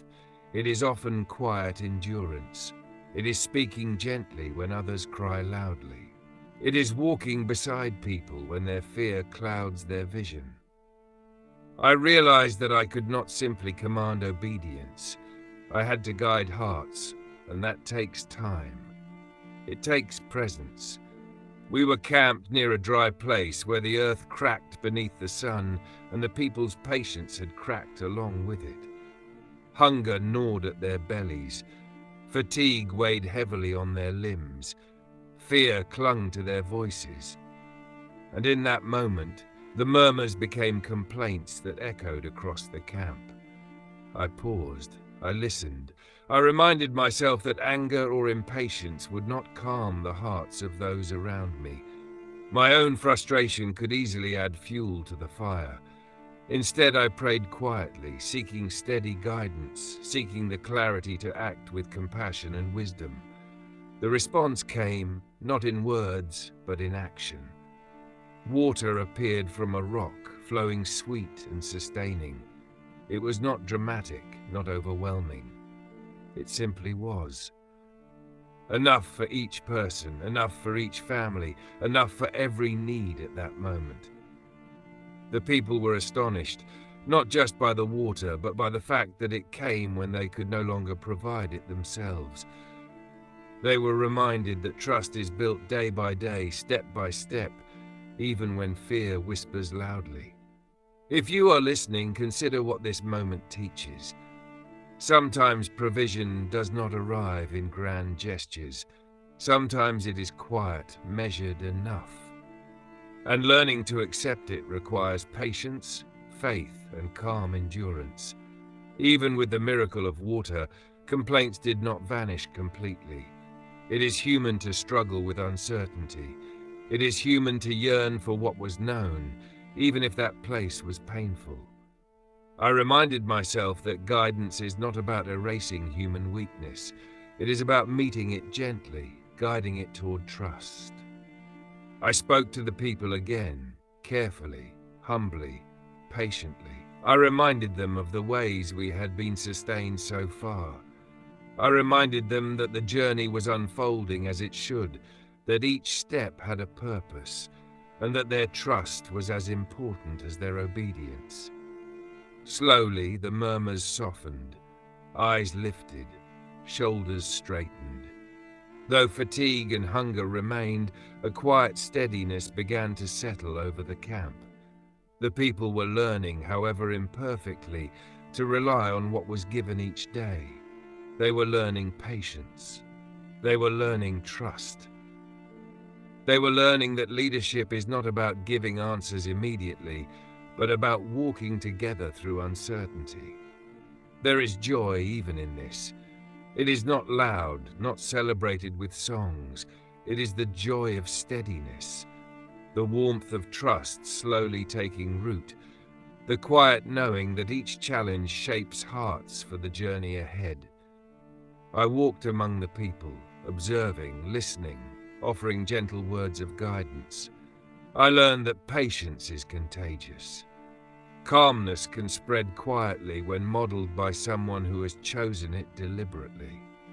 And I realized that my role was not to eliminate fear or complaints, but to meet them, steady them, and help them grow into trust.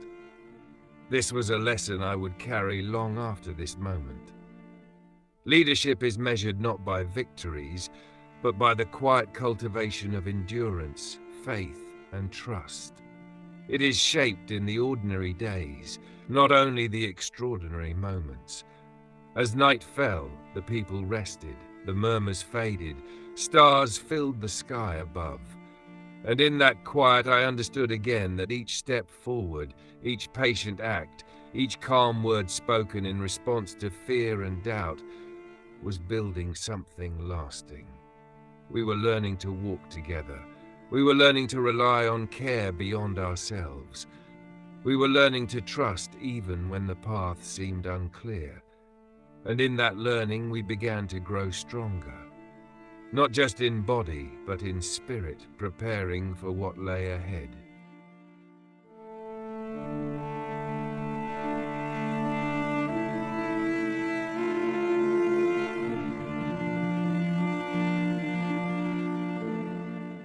The days stretched on in the wilderness, and we began to notice a quiet presence above us.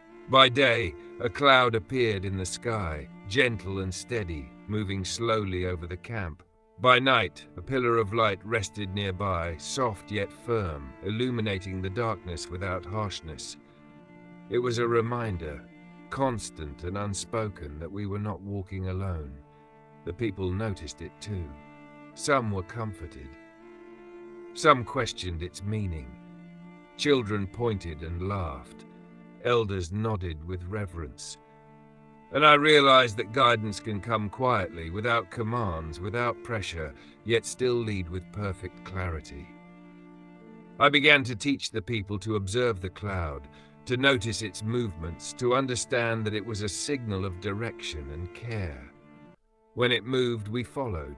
When it rested, we camped.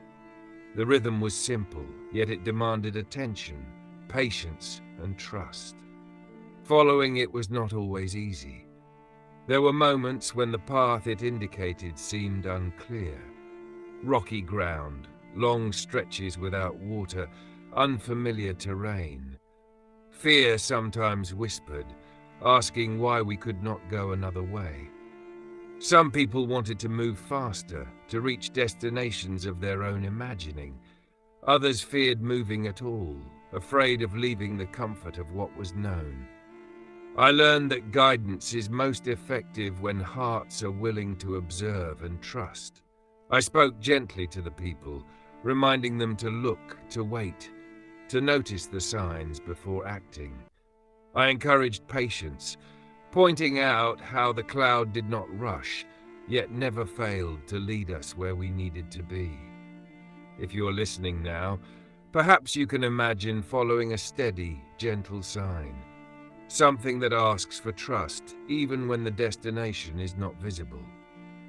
There is calm in learning to rely on guidance, even when it is subtle, even when fear whispers that you should act alone. The cloud became a teacher in itself. It reminded us that movement is best taken with care, that waiting is not weakness, that trust requires observation, attention, and the willingness to step when the time is right. Each day, as the cloud shifted, we packed our camp, gathered the people, and moved together, learning rhythm and order in the midst of uncertainty. At night, the pillar of light offered its own lessons. Darkness can feel overwhelming, but even in the blackest night, a steady presence can provide security and direction. Children slept more peacefully when they saw its glow. Elders rested with reassurance. I, too, found my heart steadied by its quiet constancy. We learned to live with the guidance, to anticipate it, to rely on it. And slowly the people began to notice patterns, to trust the timing, to find a quiet joy in following. They were no longer moving blindly. They were moving with awareness, guided by something greater than themselves. Even when challenges arose, rocky passes, dry stretches, moments of uncertainty, the cloud and the pillar reminded us to pause, observe, and move together. Fear and doubt did not vanish, but they were met with patience, steadiness, and a growing sense of trust. This rhythm of guidance shaped more than our journey through the wilderness. It shaped the people themselves. They learned to look beyond immediate discomfort, to observe carefully, and to step forward when the path was revealed. They were becoming a people capable of trust, of patience, of quiet endurance. If you feel that quiet presence in your own life, allow it to guide you. Take notice, even in small ways, of what is steady and reliable around you. Let it remind you that guidance often comes in subtle forms, and that following with patience and care can lead to lasting peace. Through the cloud and the pillar, through observation and trust, we began to walk not just through the wilderness, but into a deeper understanding of reliance, obedience, and hope. And with each step, we learned that guidance is not always loud, but it is always faithful.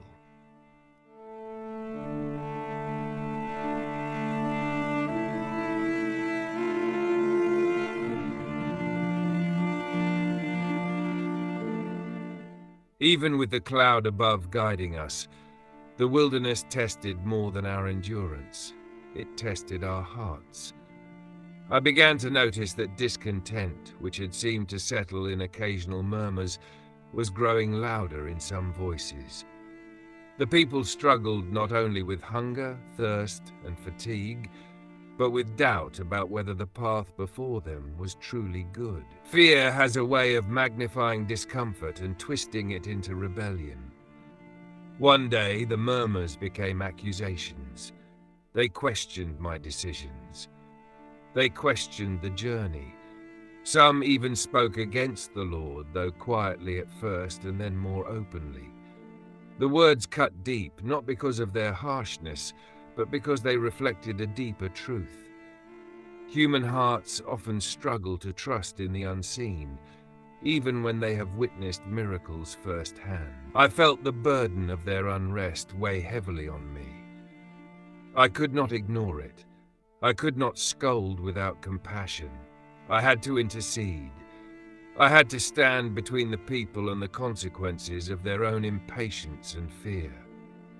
Leadership, I learned again, is a burden that is both heavy and sacred. It is not enough to guide with instruction. It requires empathy, endurance, and the willingness to carry the weight of others' doubts while remaining steadfast in the truth. I turned to God quietly with my whole heart.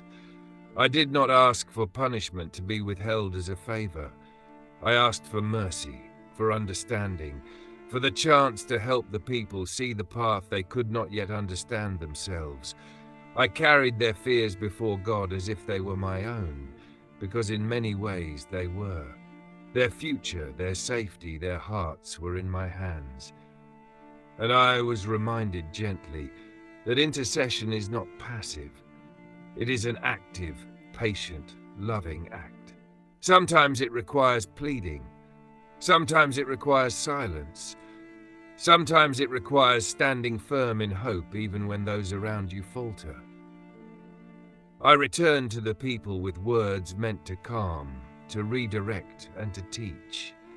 I reminded them of what had been witnessed: water from the rock, manna from the sky, the pillar guiding day and night. I did not argue with their fear. I did not deny the hardships they endured. I simply asked them to remember and to trust. Some listened, some resisted, but slowly, as days passed, the tide of rebellion softened. Hearts that had been quick to doubt began to notice small signs of care again: a shared meal, a child's laughter, a moment of quiet in the evening camp. These small reminders built trust slowly, quietly, like a river carving its path through stone.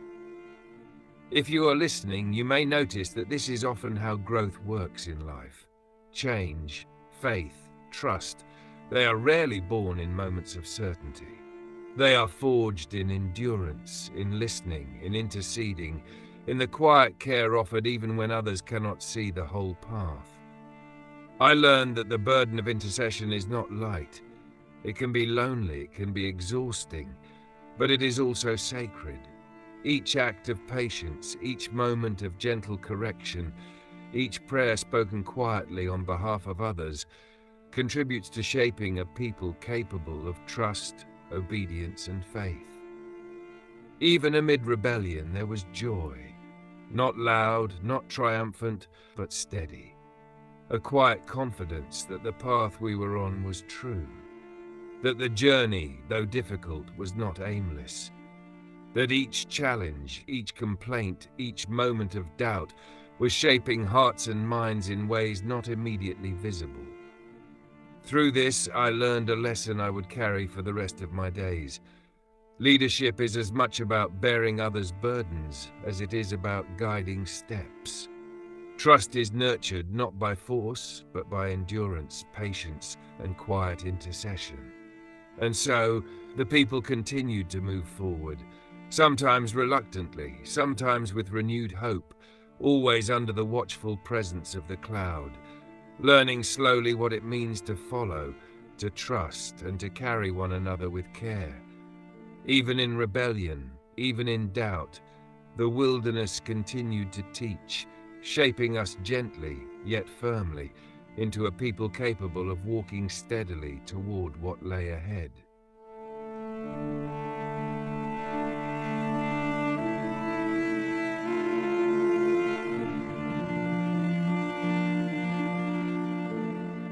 After many days and nights of walking, of waiting, and of learning patience, I was called again to the top of the mountain. This time the instructions given were heavier, not in weight, but in meaning. I was to receive guidance, not just for the journey, but for life itself. Words were carved into stone, clear and deliberate, meant to endure beyond any single moment. They were rules, yes, but more than rules. They were a framework for living with care, with justice, and with love. I spent long hours in quiet reflection as the words were given. Each instruction carried depth far beyond its simple phrasing. Honor, remember, do not steal, do not harm. They were not simply commands. They were lessons in living with integrity, in valuing others, in understanding how freedom must be balanced with responsibility. I traced my fingers over the smooth surface of the stone, feeling the weight of each instruction as if it were a pulse, steady and deliberate. When I descended to the people, the tablets were in my hands, heavy not only with stone but with meaning. I looked at them, their faces curious, eager, sometimes hesitant. I spoke slowly, carefully, explaining not only the words but the reasoning behind them. I wanted every person to understand that these instructions were given not to restrict, but to guide. That freedom without care can become chaos. That love for God and neighbor requires thought, patience, and attention. Some struggled to grasp the depth. Some questioned why such rules were necessary. Others embraced them immediately, seeing in the words a path to unity and safety. I reminded them gently that understanding takes time. That even when we see a path, learning to walk it steadily requires patience, practice, and humility. If you are listening, perhaps you can imagine holding something heavy, not in your hands, but in your heart. Something that asks for careful attention, not rush. The guidance given to me was like that. It was not meant to frighten, but to anchor. Not to overwhelm, but to illuminate. The people began to see that these instructions were not merely about obedience. They were about life. About how to care for one another. About how to create a community where freedom could flourish without fear or harm. I watched them reflect, ask questions, and slowly internalize what was being taught. This moment became more than instruction. It became transformation. Yet even as we learned, I knew the journey was far from over. The tablets were guidance, not magic. We would still stumble. We would still face hunger, fear, and doubt. But the foundation had been laid. And a foundation, once understood and embraced, can carry a people farther than any immediate miracle. I also learned something profound in this moment. Leadership is not only about guiding steps, but about teaching hearts. It is about carrying wisdom down the mountain, sharing it with patience, and trusting that it will take root in time. That even when understanding is incomplete, the effort to teach with care is never wasted. As night fell and the camp settled, the people carried the lessons with them, quietly, in conversation, in reflection, in simple actions. Trust grew in small ways, reinforced not by fear, but by guidance that was steady, clear, and full of intention. If you feel that same sense of responsibility or guidance in your own life, take a moment to reflect on it. Sometimes purpose is found not in grand gestures, but in careful attention to how we live with and care for others. And sometimes, the hardest part is simply remembering to walk the path faithfully, day by day. The tablets remained with me, not as a burden, but as a guide. And the people, though imperfect, began to glimpse what it means to live together with intention, with care, and with hope. Through this, I realized that freedom, trust, and purpose are intertwined, and that even in the wilderness, even amid doubt and complaint, steady guidance, patient teaching, and clear principles can transform a wandering people into a community capable of walking toward the future together.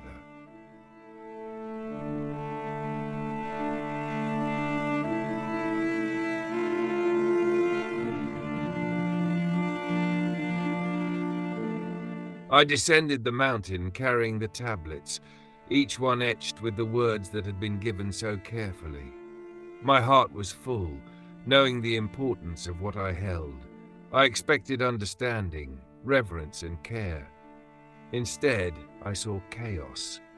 The people had grown restless in my absence. Fear, impatience, and longing had overwhelmed their hearts. Before me stood a scene I had hoped never to witness. They had created an image, something tangible they could see and touch, instead of waiting for the invisible guidance they had been given. Laughter and celebration rang where patience should have lived. Their devotion had shifted from trust to immediacy. They had acted out of fear and desire, not out of faith or care. My anger surged, deep and painful, not just for the broken rules, but for the fragile trust that had been shattered in that moment. I could feel the weight of the tablets in my hands, heavy with more than stone.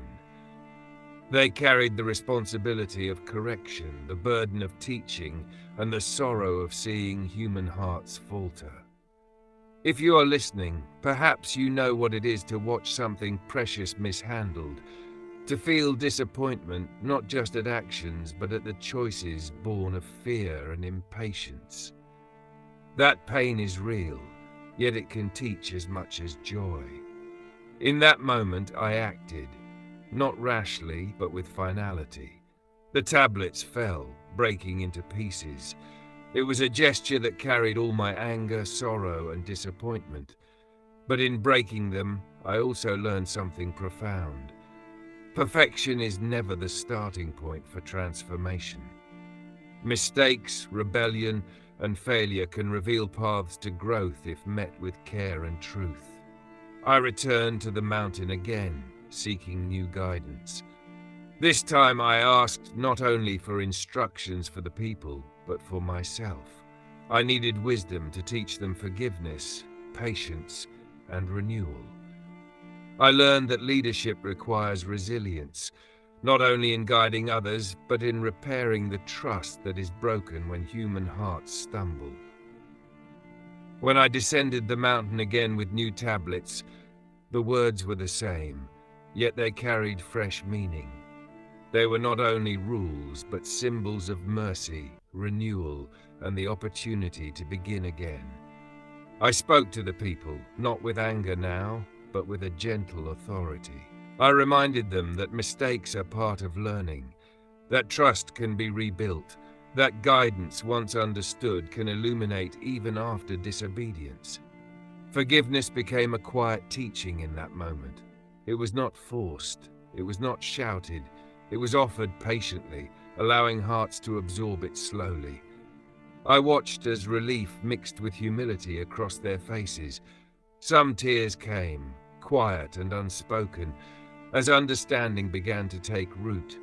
Others smiled, tentative yet hopeful, sensing that the journey was still unfolding and that renewal was possible. If you are listening, remember this.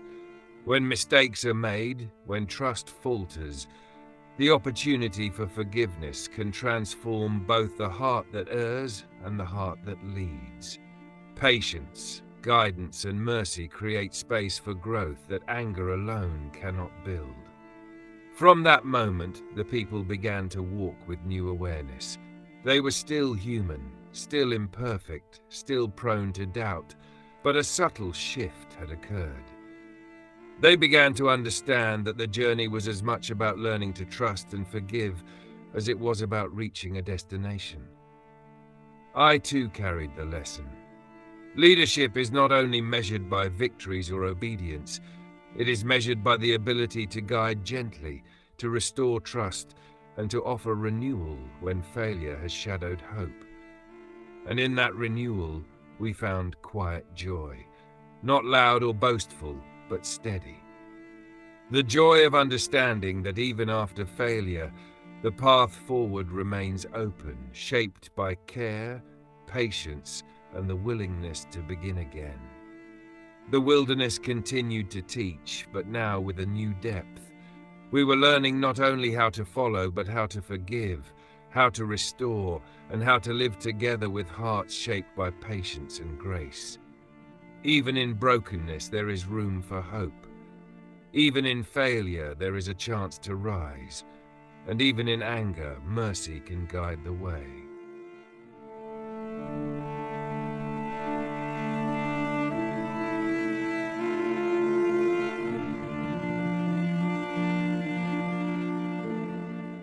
The days continued, each one stretching across the vast wilderness, teaching lessons that were not always easy to accept.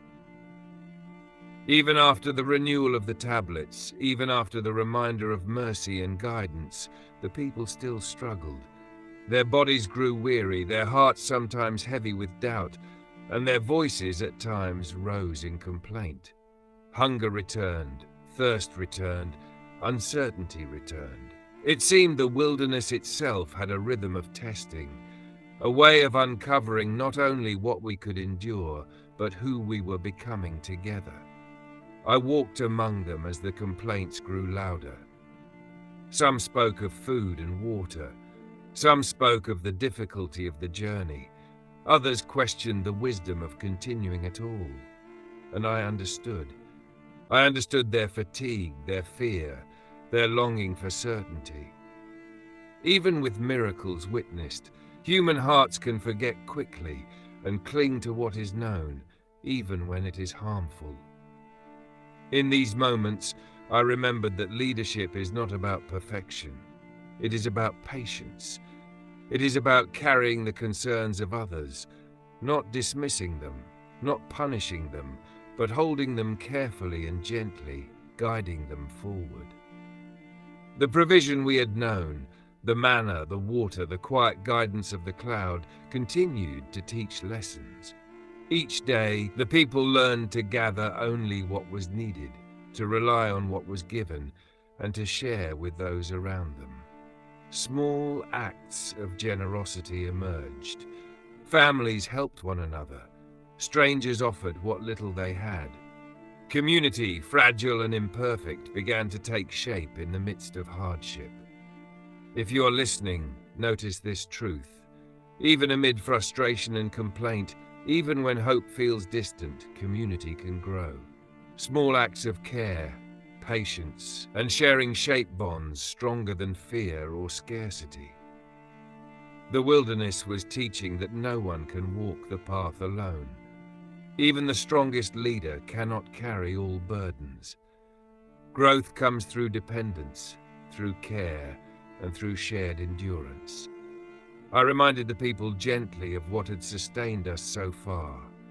I reminded them of water flowing from rock, manna appearing in the morning, the steady guidance of the cloud, and slowly awareness began to return.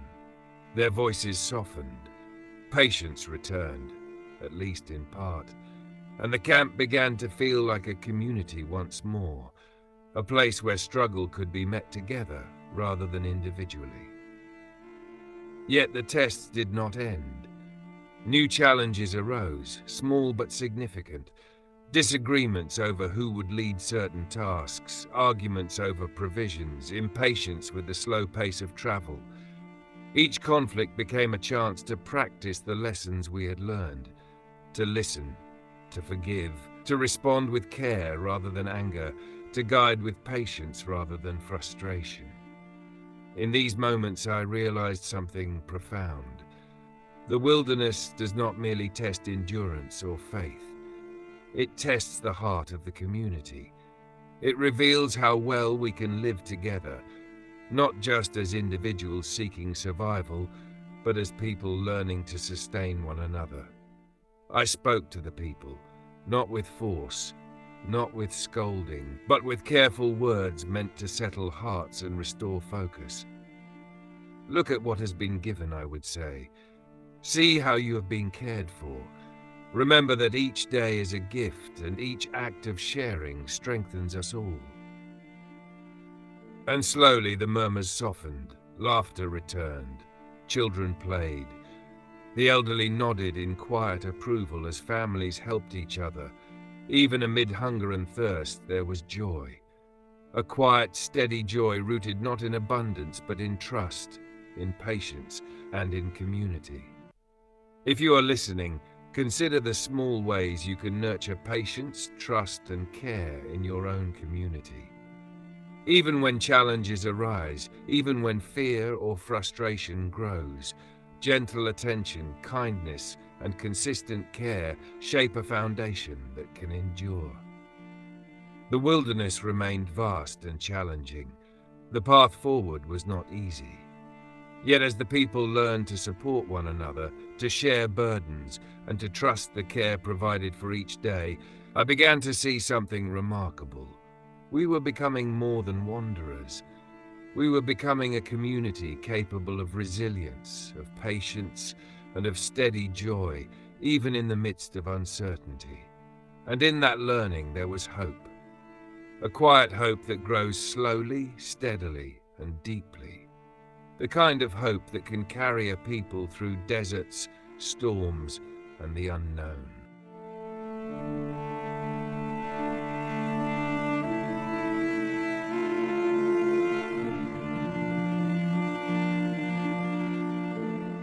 As we continued our journey through the wilderness, a new challenge emerged, one that tested more than our endurance, more than our patience.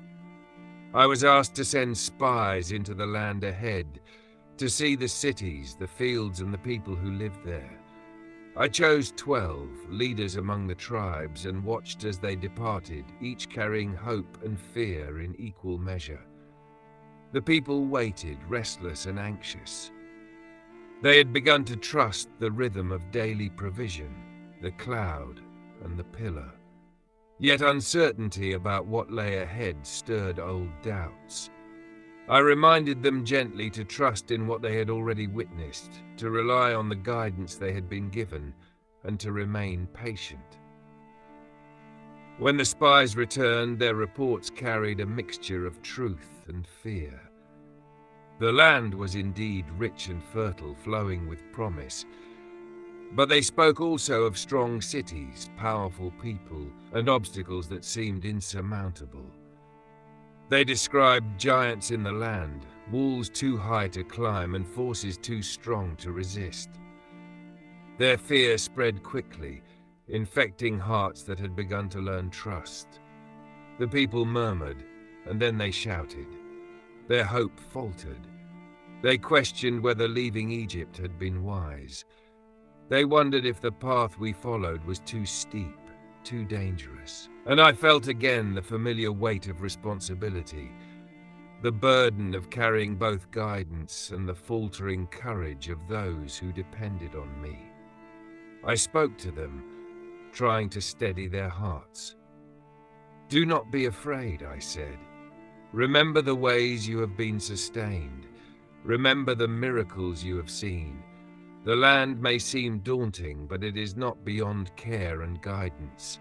Trust does not mean the absence of challenge. Trust means believing that you will be given what you need, even when fear whispers otherwise."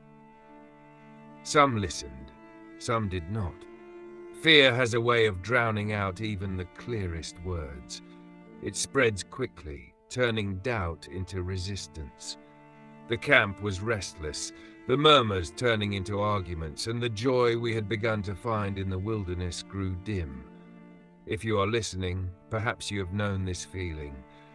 The moment when a glimpse of challenge makes all progress seem fragile. The moment when fear magnifies obstacles and hope feels distant. It is natural, it is human, but it is also a place where perspective matters. I realized then that leadership requires not only patience and guidance, but also the ability to help others see what they cannot yet understand, to remind them of the faithfulness they have witnessed, to anchor them in memory when fear clouds vision, and to hold hope steadily, even when the world seems overwhelming. I reminded the people of how they had crossed the sea, how water had flowed from rock, how manna had appeared each morning. I asked them to consider the ways they had been sustained, even when circumstances seemed impossible. Slowly, some hearts began to soften, remembering that the journey had been guided all along. Yet fear was persistent. The memory of giants and fortified cities haunted conversations. Some wanted to turn back, to return to what was familiar, even if that familiarity had been harsh. Others began to murmur about rebellion, about choosing a different path. I listened, speaking again with calm authority, emphasizing that courage does not mean the absence of fear. Courage is moving forward, even when the path seems daunting, guided by trust, wisdom, and the steady care we had already experienced. And in that teaching, a quiet lesson took root. I realized that fear can be contagious, but so can trust. Perspective can be shifted slowly, gently, by reminding hearts of what has been proven and what care has already been given. The SPIES report was not simply about giants or cities, it was a mirror for our hearts, showing how easily doubt can overshadow memory, and how patience, trust, and perspective must be practiced daily. If you are listening, reflect on what giants you may be seeing in your own life. Are they obstacles, or are they perspectives shaped by fear? And consider how trust, patience, and gentle guidance can illuminate a path forward, even when the challenge seems great. Through this test, I understood again that growth is rarely immediate. Understanding and courage take time. And as the people wrestled with fear, murmurs, and doubt, the wilderness continued to shape us, teaching patience, fostering trust, and showing that even daunting challenges can be met when hearts learn to remember, to hope, and to move forward together.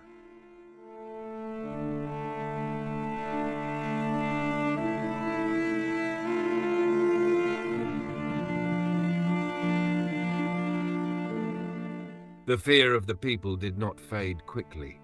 Even after my words, after reminders of miracles and provision, the murmurs grew into defiance. They spoke openly of turning back, of abandoning the journey, of returning to Egypt where life had been harsh but at least familiar. Their voices rose together, a tide of doubt and regret, and I felt the weight of their hearts pressing against mine. I understood their fear. I understood the longing for comfort, even in a place of oppression. I knew what it felt like to wish for a past that seemed safer than the unknown ahead. But I also understood the importance of trust, of following guidance even when it is difficult to see the full path. When the people refused to move forward, I felt a deep sorrow. Not just for their hesitation, but for the consequences that would follow.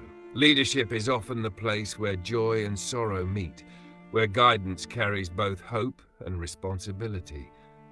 I prayed silently, asking for wisdom, for patience, and for mercy upon a people struggling to trust.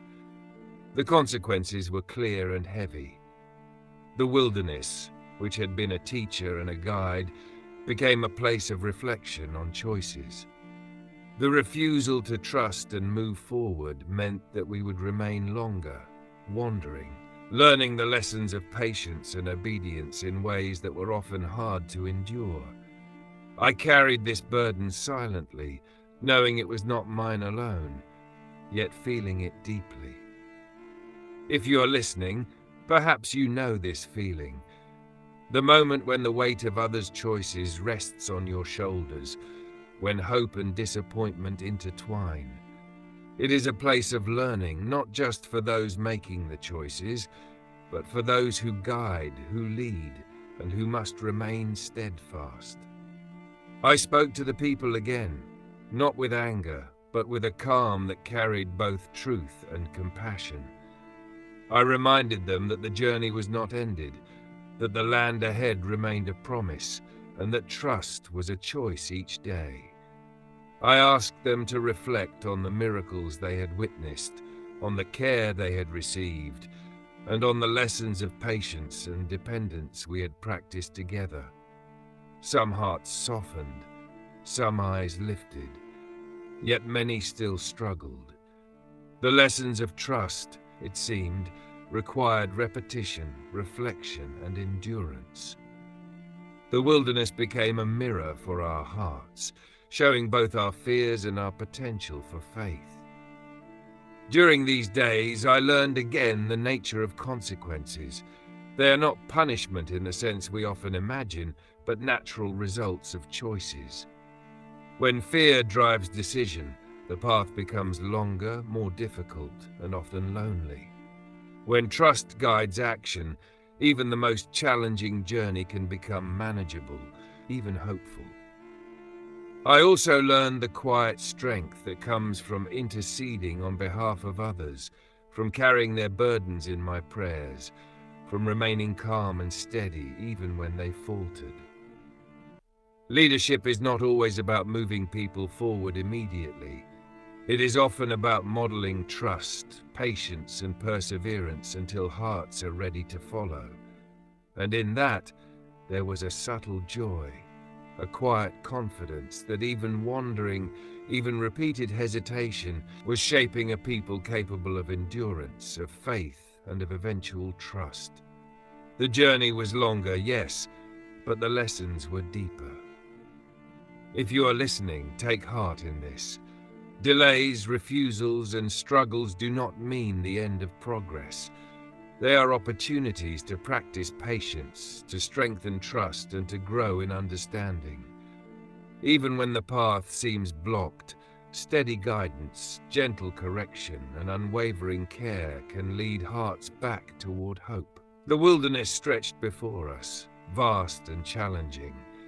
Yet even in the shadow of consequences, we could see small sparks of faith emerging.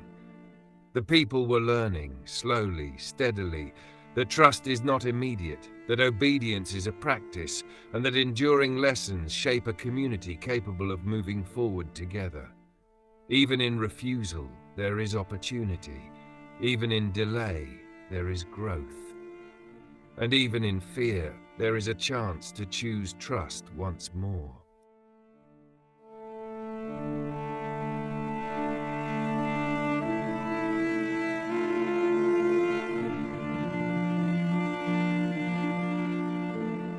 Time in the wilderness became measured not only by days and nights, but by the rhythm of life itself. Each step, each camp, each shared meal was part of a long lesson, teaching patience in ways that immediate results could never capture. The people had begun to understand, slowly, that the journey was larger than themselves, that it was not just about reaching a destination, but about learning to live faithfully along the way. I observed them closely. Children, born in the wilderness, grew up knowing the rhythm of provision, the pattern of guidance, and the quiet patience it demanded. Elders who had grumbled before now spoke gently to the young, modeling endurance and trust. Families shared what little they had, not because it was demanded, but because they had learned the deep meaning of care for one another. If you are listening, consider the power of time in shaping hearts.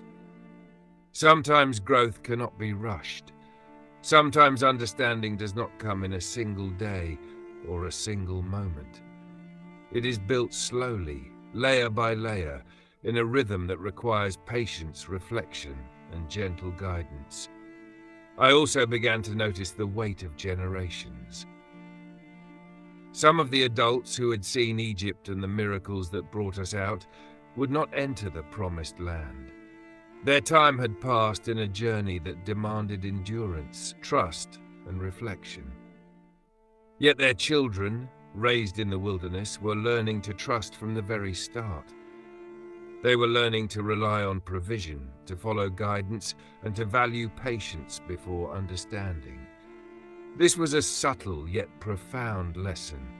The impact of our faith and actions often extends beyond the moment. What we endure and teach today shapes those who follow. Leadership, guidance, and patient teaching are not measured only by immediate obedience, but by the hearts and lives they influence over time. The wilderness continued to teach daily. Hunger, thirst, fatigue, and uncertainty remained, but so did laughter, shared joy, and quiet moments of reflection. The people were learning balance, to acknowledge their needs without succumbing to panic, to accept provision without greed, to live with hope even when fear whispered louder than trust. In the evenings, I would watch the children play beneath the stars. Their laughter reminded me of small, persistent joys that often go unnoticed. They were learning courage and patience not through words alone, but through observation, through seeing adults care for one another, through experiencing steady guidance, and through witnessing the consequences of choices made in trust or fear. I reminded the people gently that patience is not passive. It is an active practice. Each day of waiting, each decision to trust, each act of care toward one another was part of the shaping of character and community. Every complaint, every hesitation, every step forward contributed to understanding the depth of reliance, endurance, and faith. If you are listening, reflect on the long lessons in your own life. Consider the moments when patience has shaped your decisions. Consider how the guidance of others, or the quiet unfolding of time, has built resilience and understanding within you. Notice how growth often occurs slowly, and how enduring lessons shape not just a single person, but a whole community over generations. I realized in these quiet moments that the wilderness was more than a place of trial. It was a teacher of endurance. It was a space where fear, hope, doubt, and trust were all practiced together, shaping hearts for life. And I felt a quiet joy, knowing that the people, even imperfectly, were learning what it means to live with faith, patience, and steady courage. Through time, through observation, and through the slow unfolding of lessons, the people became stronger, more resilient, and more capable of trust. They were learning not only to survive, but to live fully with care, reflection, and community. Even in wandering, even in uncertainty, life continued to teach. Even in delay, even in struggle, trust and patience grew. And even across generations, the quiet lessons of endurance and faith would shape hearts prepared to walk steadily into what lay ahead.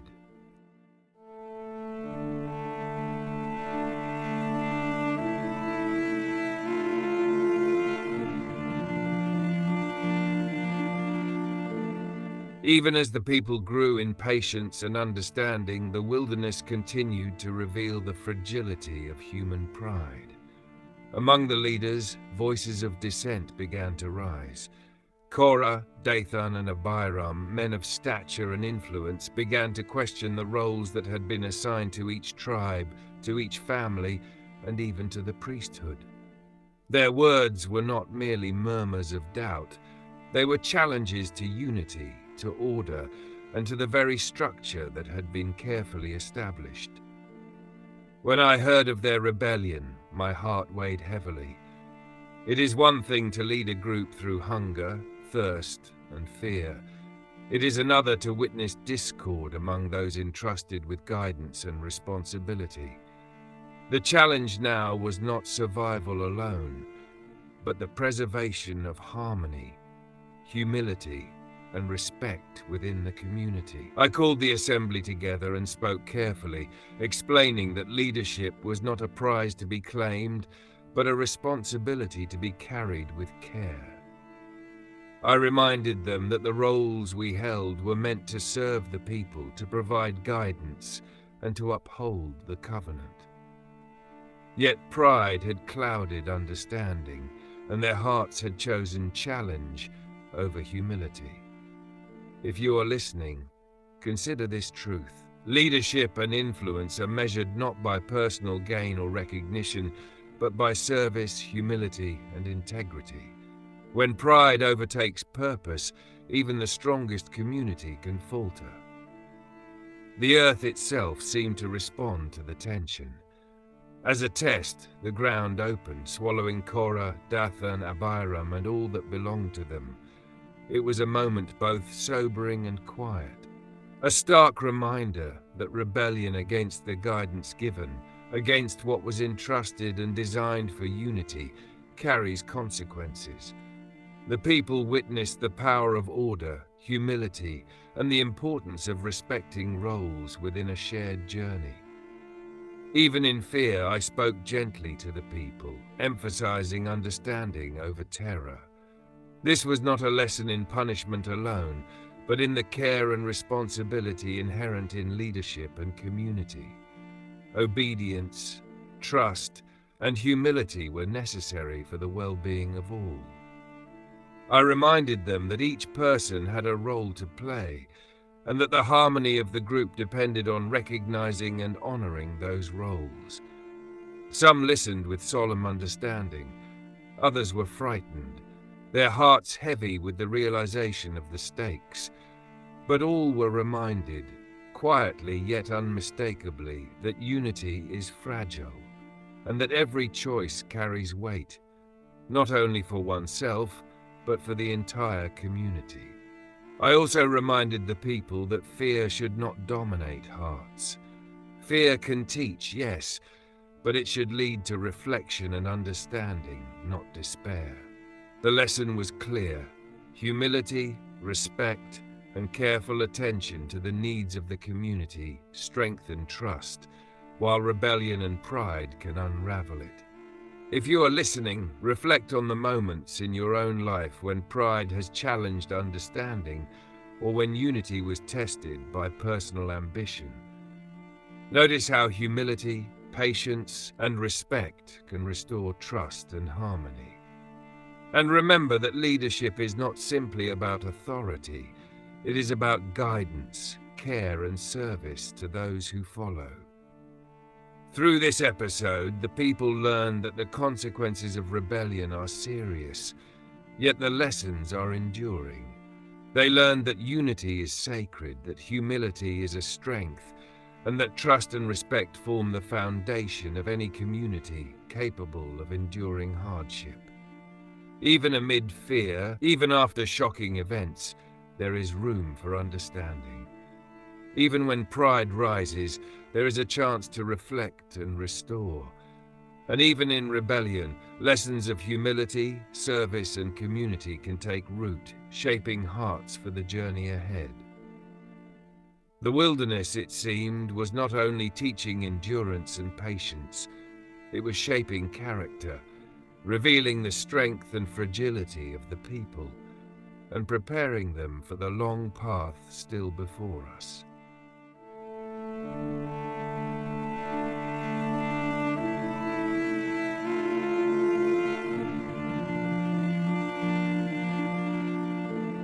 Even after the lessons of rebellion and humility, the journey through the wilderness continued to test the people in ways that weighed heavily on my heart. The struggles of daily life, hunger, thirst, fatigue, remained, and in one moment they confronted me directly with anger, doubt, and impatience that felt as sharp as the desert sun. The people came to me at the waters of MERIBAH, parched and desperate. Their voices rose, filled with frustration. "Why did you bring us out of Egypt, only to die here of thirst?" they cried. I listened quietly, understanding both their fear and their anger. I had felt it myself in different ways, and I knew the wilderness was testing not only their bodies but their hearts. In that moment, I felt the full weight of leadership. It is not merely guiding steps or giving direction, it is carrying the burdens of others, their doubts, their impatience, their frustration. Every complaint echoed in my soul, and I realized that leadership often demands a strength that is not visible, a patience that is almost constant, and a care that is unending. I acted, but not lightly. I struck the rock as instructed, and water flowed out to sustain the people. It was enough to quench their thirst, to restore their bodies, and to remind them of the care and provision that had always accompanied our journey. Yet, I also knew that in my actions, the deeper lesson must be seen. Leadership carries consequences, even for those who act faithfully. God reminded me that my role required careful obedience, not only to act, but to teach. In that moment, I felt both relief and sorrow. Relief that the people were sustained, sorrow that my own understanding had been challenged, and that the weight of responsibility pressed heavily upon me. If you are listening, consider what it means to carry responsibility for others. Sometimes the choices we make, even when guided by care, are observed with scrutiny, misinterpreted, or fail to meet expectations. Leadership, patience, and trust are intertwined with humility and endurance. The people drank, they were satisfied, and yet the incident left a quiet mark. I realized that even miracles, even the provision of life itself, cannot erase impatience or frustration entirely. Guidance requires more than solutions. It requires teaching, example, and the slow cultivation of trust and understanding. I spoke gently to the people afterward, not with anger, not with reproach, but with explanation. I reminded them of the ways we had been sustained, of the lessons learned in patience, and of the importance of trust, not simply in provision, but in guidance. I asked them to consider the choices they make in moments of fear, and to remember that trust grows when it is practiced, even amid uncertainty. Through this, I understood anew the quiet, demanding nature of leadership. It is not only about providing for needs, but about modeling patience, endurance, and steadfastness. It is about holding both hope and accountability in your heart, and carrying the lessons of each challenge forward for the sake of the people entrusted to your care. If you are listening, reflect on the moments in your own life when you have faced impatience, doubt, or frustration. Notice how endurance, calm guidance, and steady care can transform tension into understanding. Notice how leadership, whether of a people, a family, or yourself, requires patience, humility, and constant attention to both needs and hearts. At MERIBAH, we drank deeply, but the lessons ran even deeper. We learned that provision alone is not enough, that patience, trust, and careful guidance are essential, that even leaders bear a burden that cannot be seen, a weight that shapes both their own character and the growth of those they guide. And in the quiet moments that followed, as the people rested beside the flowing waters, I felt again the solemn joy of witnessing endurance, learning, and the slow shaping of hearts capable of trust, faith, and steady hope for the journey still ahead.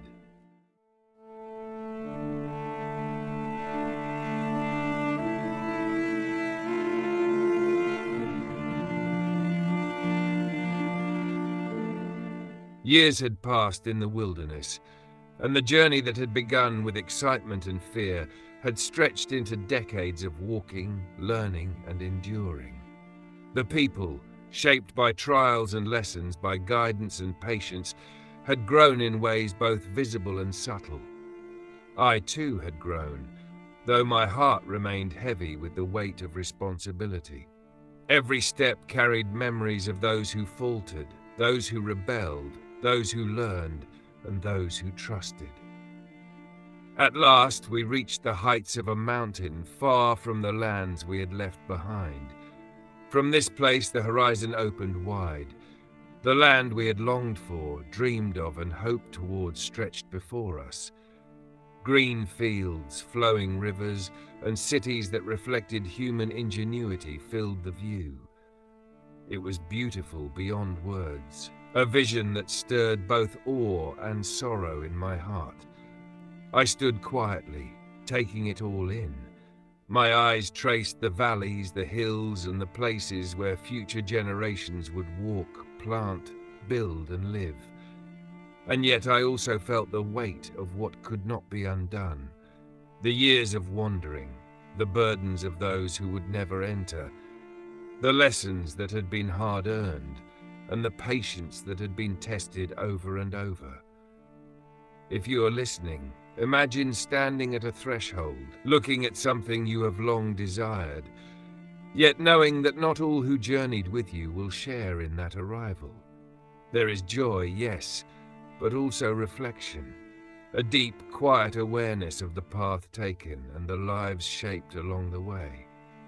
I spoke to the people, reminding them of the promises that had guided us, of the ways we had been sustained, and of the lessons learned in patience, trust, and community. I asked them to see not only the land before them, but also the journey that had brought them here. The experiences that shaped character, the challenges that taught endurance, and the guidance that had remained steady through all uncertainties. Some wept quietly, overwhelmed by the sight and by memory. Others smiled softly, feeling the culmination of decades of hope and perseverance. Children, some born in the wilderness, pointed toward the rivers and fields, their eyes filled with wonder, unaware of the full depth of history that had led to this moment. And I realized that hope is renewed in each generation, even when the journey is long and the steps are heavy. I reflected on my own heart. So many lessons had been learned about leadership, patience, trust, mercy, and humility. So many moments of sorrow and joy intertwined, shaping the way I understood care, guidance, and responsibility. I thought of the cloud and the pillar, the waters that had been given, the manna that had sustained, and the quiet moments of observation that taught more than any instruction alone. If you are listening, take a moment to feel the weight of reflection. Consider the long paths you have walked, the guidance you have received, the lessons learned through patience, mistakes, and endurance. Recognize that each step, each hardship, and each act of trust contributes to a journey that is larger than any single moment. From this mountain I glimpsed the promised land, but I also saw the value of the wilderness itself. It had shaped hearts, built character, and taught lessons that would endure long after the land was reached. I understood that the journey, the waiting, the learning, the teaching, the walking together was as sacred as the destination itself. I prayed quietly for the people, for their safety, for their future, and for the joy they would find when they entered the land that had been promised to them. And I felt a gentle peace, knowing that though I would not cross with them, the path I had guided, the lessons I had carried, and the trust I had nurtured would continue to shape them. Even in the distance, even from this final vantage, hope remains. Even when the journey ends for some, the lessons endure. And even in reflection, there is joy, gratitude, and quiet assurance that faith, patience, and trust carry forward, shaping lives, hearts, and generations still to come.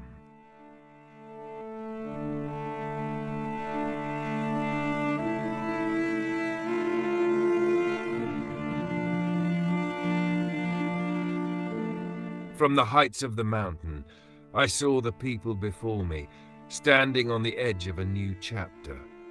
The wilderness had shaped them, tempered them, and taught them lessons that could not be learned anywhere else. But now, the journey of guidance I had carried for decades was approaching its natural end. I felt the quiet ache of letting go, of stepping back from the direct path and allowing others to walk into what had been promised. Leadership, I realized again, is never about holding tightly. It is about nurturing, teaching, and then releasing with trust. The people had grown.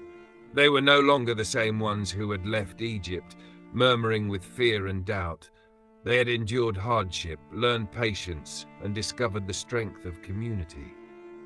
Now, it was their time to move forward with courage, guided by lessons that had been instilled through both provision and experience. I looked at the young leaders who would carry responsibility into the future. I saw in them promise, readiness, and, yes, human imperfection, but also the capacity to guide with care, patience, and humility.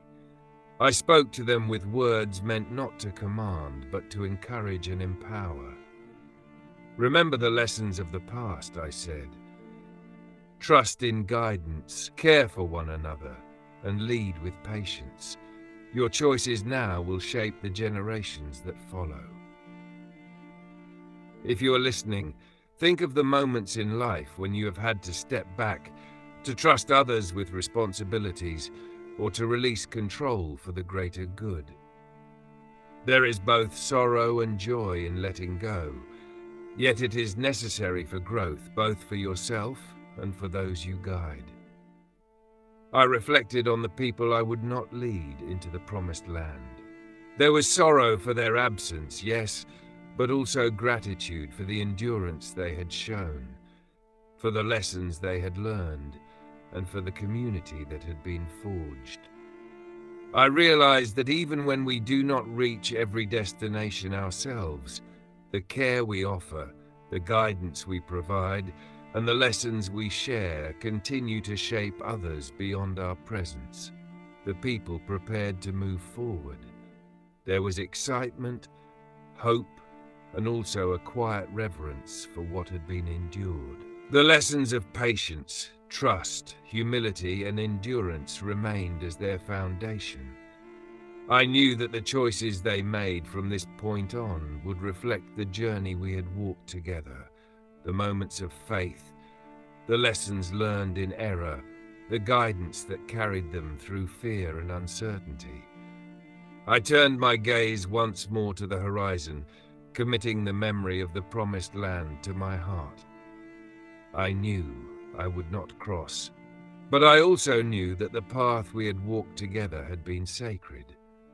Every struggle, every miracle, every lesson had been part of a story far greater than any single person. It was a story of trust, endurance, and the shaping of a people prepared to walk faithfully into the future. If you are listening, remember that every journey has moments of transition. There are times when guidance is offered, lessons are shared, and responsibilities are handed on. These moments require trust, reflection, and courage. Letting go does not mean failure. It means faith in what has been nurtured and hope in what is yet to come. As the people moved forward, I remained behind, watching quietly.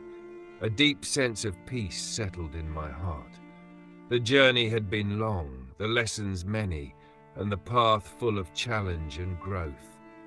And I understood that leadership, endurance, and faith are measured not only by the miles walked, but by the hearts shaped, the lessons passed, and the trust cultivated across generations. Even in letting go, there is purpose. Even in stepping back, there is guidance. And even in ending one chapter, the story of faith, hope, and trust continues through those who walk forward.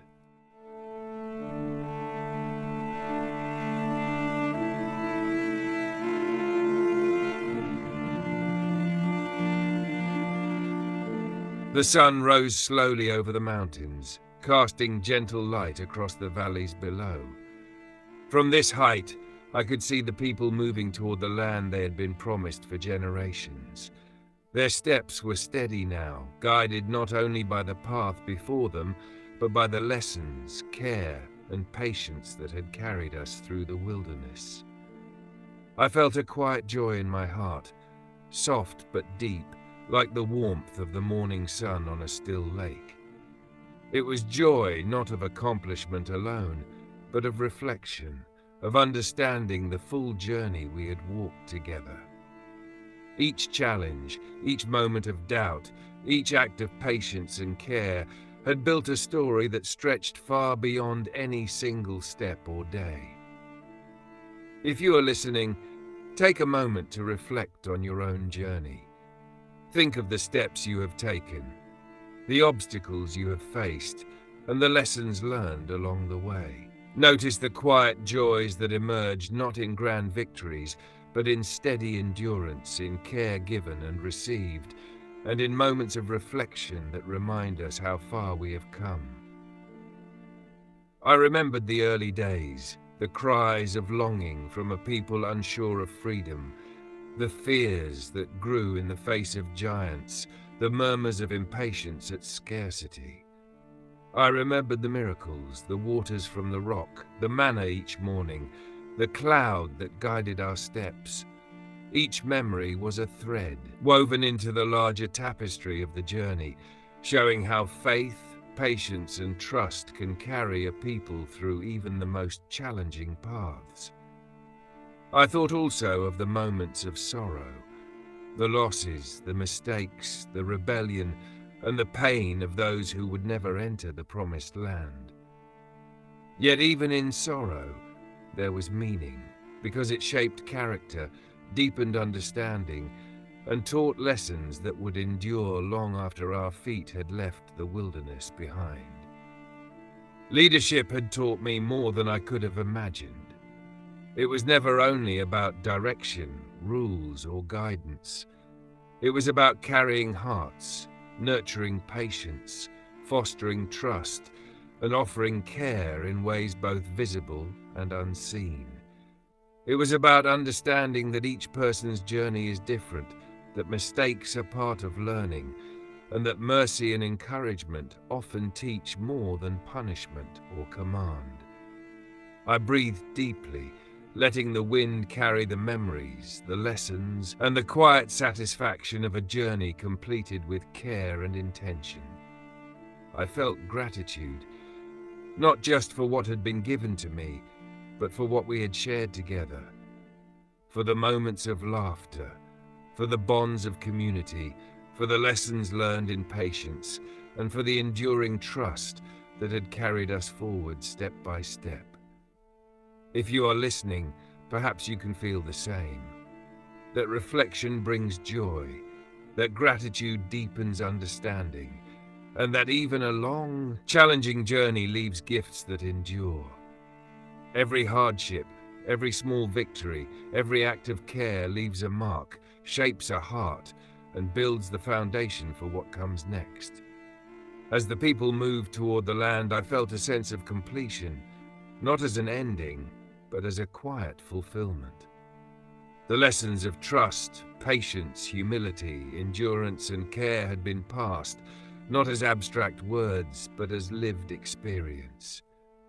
The wilderness had been both teacher and guide, and the journey, though long and at times difficult, had been filled with meaning, growth, and steady joy. Even as I remained behind, I carried the knowledge that the work of faith, care, and guidance does not end when a journey is complete.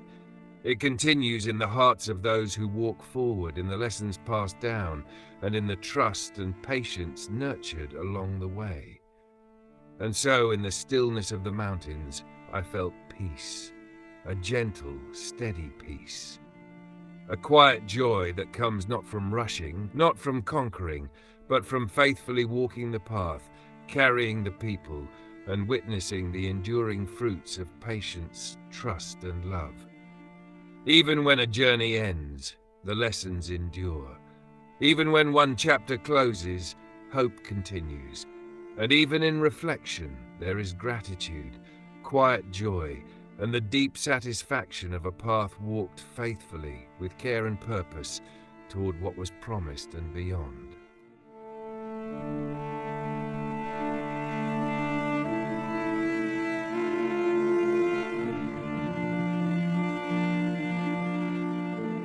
Standing alone on the heights, I watched the people walk steadily into the land that had been promised so long ago.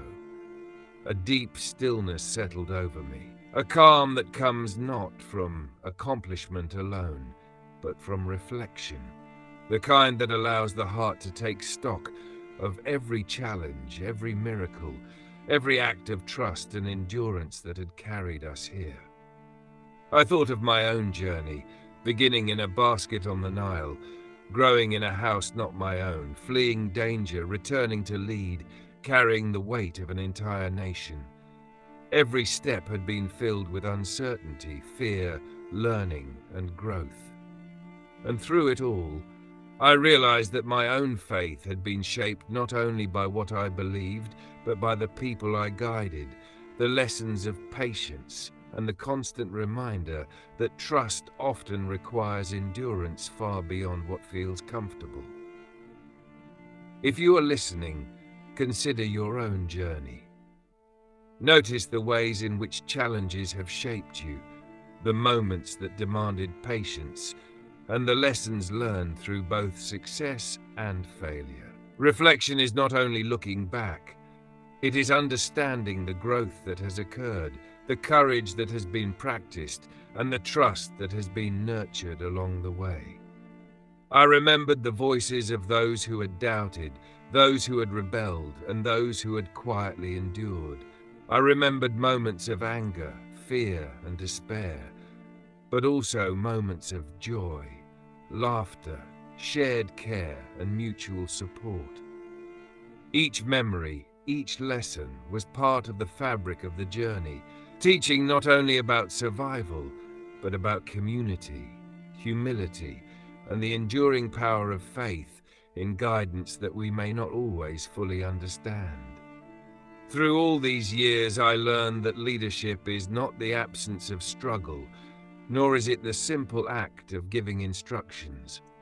True leadership is patience, careful listening, humility, and the steady commitment to walk alongside others, even when the path is uncertain, and even when the burden is heavy. It is carrying hope quietly, modeling trust and offering care that cannot always be seen but can always be felt. The wilderness had been both teacher and mirror. It had revealed human weakness, fear, impatience, and pride. Yet it had also revealed resilience, courage, humility, and the capacity for joy, even in the smallest moments. I realized that faith is not only about miracles, it is about endurance, about the quiet strength that comes from trusting, even when the future is unknown. I breathed in the cool mountain air, letting the memories settle gently. Gratitude rose within me, not only for the miracles, but for the lessons learned, the people shaped, and the trust that had been nurtured over decades. I felt joy, calm and steady, knowing that the path we had walked, though long and challenging, had left a legacy far greater than any single destination. If you are listening, hold on to this. Your journey matters, even when the steps are long. The lessons you learn, the patience you practice, and the care you offer to others shape not only your path, but the paths of those who follow. Endurance, humility, and steady trust are the quiet strengths that carry us forward, long after challenges have passed. And so I stood on the mountain, watching, reflecting, and feeling a peace that runs deeper than words. The journey had been long, the lessons profound, the trust tested, and yet, in every step, in every moment, there had been purpose, guidance, and the gentle joy of hearts learning to trust, endure, and walk faithfully together. Even in reflection, even in solitude, there is peace. Even in endings, even in departures, there is joy. And even in the quiet, the lessons of patience, faith, and love endure, carrying us forward beyond the path we can yet see.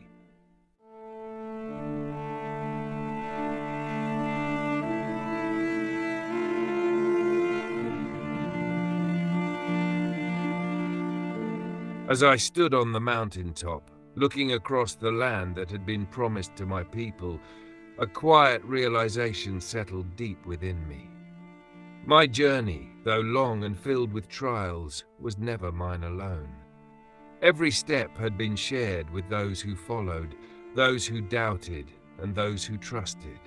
Every hardship, every miracle, every lesson learned was part of a story far greater than myself, a story that would continue long after I was gone. I thought of the generations before me and those who would come after.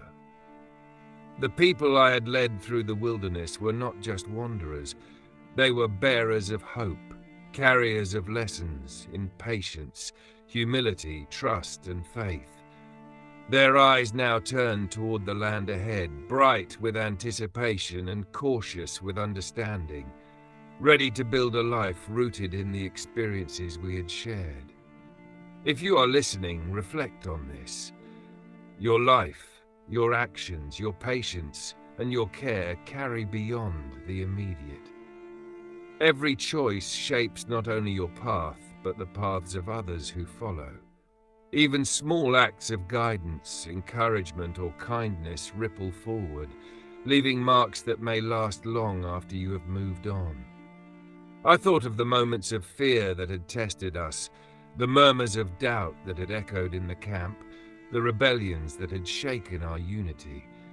And yet I also remembered the laughter of children, the gentle sharing of provisions, the steady guidance of those who led faithfully, and the quiet joy that emerged even in the smallest victories. These moments were the foundation of a lasting legacy. They proved that endurance, patience, and care are stronger than fear, doubt, or impatience. As I reflected, I realized the full weight of what it meant to trust in something greater than oneself. The wilderness had not only tested bodies and hearts, it had shaped them. It had revealed the fragility and strength of the human spirit. It had taught that hope is nurtured slowly, that faith is practiced through patience, and that true courage is moving forward even when the path is uncertain. I felt gratitude for the people who had walked with me, for their resilience, their moments of understanding, their shared learning. I felt gratitude for the guidance that had never faltered, even when I stumbled. And I felt deep hope. Hope not just for the land before them, but for the generations who would grow there, who would build homes, plant fields, raise children, and carry forward the lessons learned in the wilderness. If you are listening, carry this thought. Every journey, no matter how long or difficult, leaves a mark. Every act of patience, every moment of care, every choice to trust contributes to something far larger than ourselves. Endurance is not measured only by reaching a destination, but by the hearts shaped along the way, the lessons taught, and the hope nurtured for the future. I breathed in the cool mountain air once more, feeling a quiet peace settle in my spirit. The wilderness had been a teacher, the journey a guide, and the people a living testament to endurance and faith. Though I would not enter the land myself, I knew that the story would continue, carried forward by those who had learned to trust, to care, and to walk faithfully together. Even in parting, even in stepping back, there is purpose. Even when the journey ends for some, the legacy endures. And even in quiet reflection, there is hope, steadily, gently, and forever reaching forward into the lives and hearts of generations yet to come. The story of the wilderness, of trials, of faith, and of community had reached its culmination. The people were ready, the lessons endured, and the promise, steadfast and true, awaited them beyond the horizon. This concludes the long journey from Egypt to the edge of the Promised Land, told through my eyes, and carried in the quiet reflections of every step, every hardship, and every act of trust along the way.